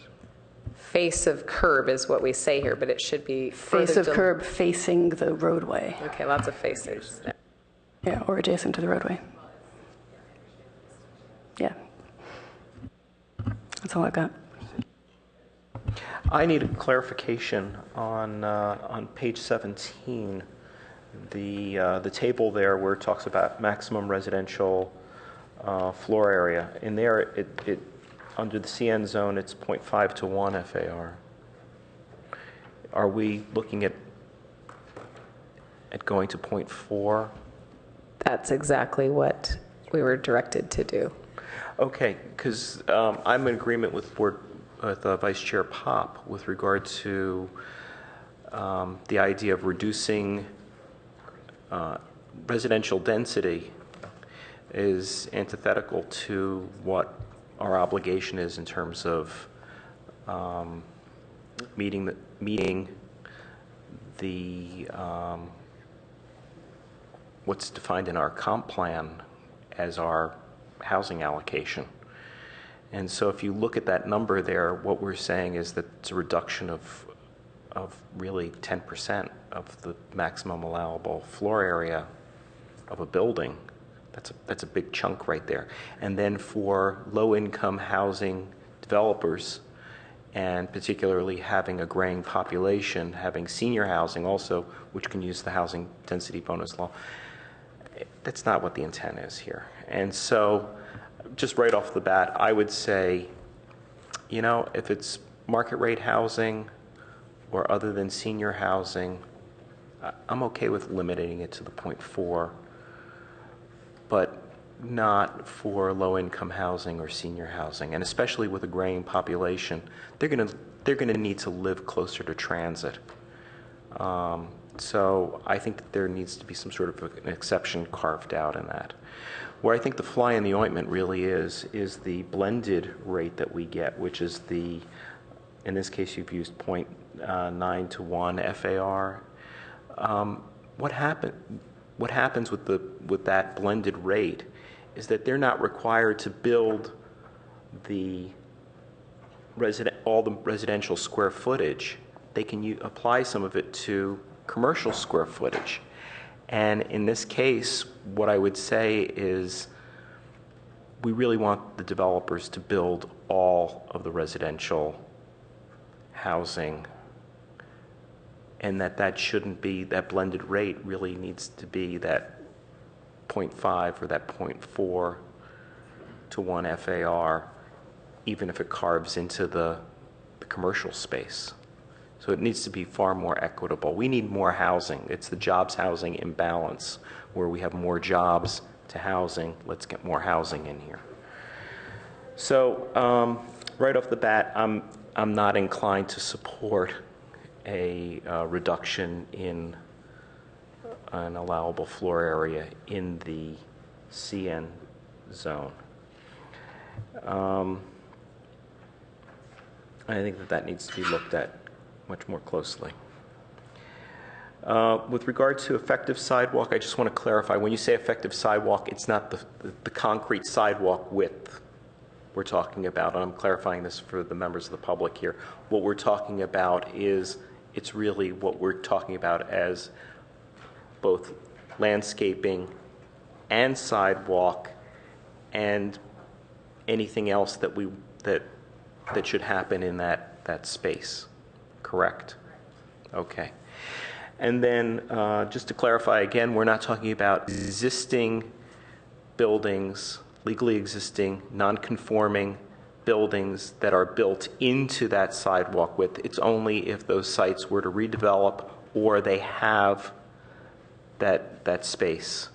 Is that correct? That is correct. We are not planning to do any kind of amortization period for existing buildings or anything along those lines. It's only when a property owner elects to come forward with a new building that would be subject to these changes. Okay, so for Ms. May and Mr. Sitz, I'm just clarifying, having staff clarify for you that really isn't a taking your existing building. As long as it's there in perpetuity, you're good.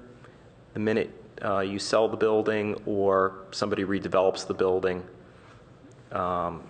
builds a multi-story building there or redevelops the lot, that's where that would happen. And staff is clarifying this for you, and you can speak again at the Planning and Transportation Commission hearing on this. Okay, so with that, what I'd like to do is move forward with direction and I see no reason that we can't send Vice Chair Pop back if you're available on the 9th.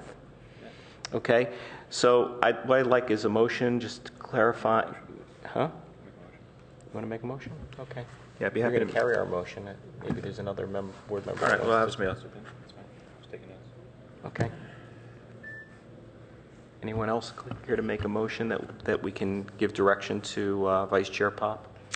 I will move that we recommend that this modified ordinance go forward with the revisions that I stated. Do you have those recorded well enough so I don't need to restate them? And with the statement that the board is not in favor of the reduction of floor area ratio in the CN zone, which is currently in this draft ordinance. Okay, do I have a second on that? I'll second. Board Member Guyer, do you have anything that you wish to add to that? No. Any additions or any friendly amendments here? Okay, so let's vote on the motion. All those in favor say aye. Aye. Aye. Opposed? Okay, that passes 5-0-0-0, and I appreciate you going back to the Planning and Transportation Commission. Thank you. Okay. So with that, we'll move on to reports and anything that staff needs to report.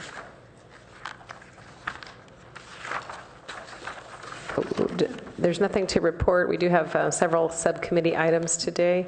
So, and our two members today are Randy and Alex. Okay. And I just wanted to make a comment. I looked at the schedule for the rotation of the subcommittee, and there's a bit of a glitch in there, and that is that we need two members of the subcommittee. So when Vice Chair Pop retires on April 7th, that's when Board Member 17th, on April 17th, that's when Board Member Guyer should pick up. And then when Board Member Liu retires from the subcommittee, that's when Board Member Malone Pritchard should continue. So we're just choking up on the schedule a little bit. And then when Board Member Guyer retires, that's when I will come back to the subcommittee again. Okay, so if you can amend that, that'd be great. Okay, that's fabulous, great. Okay, so with that, we will adjourn. Thank you.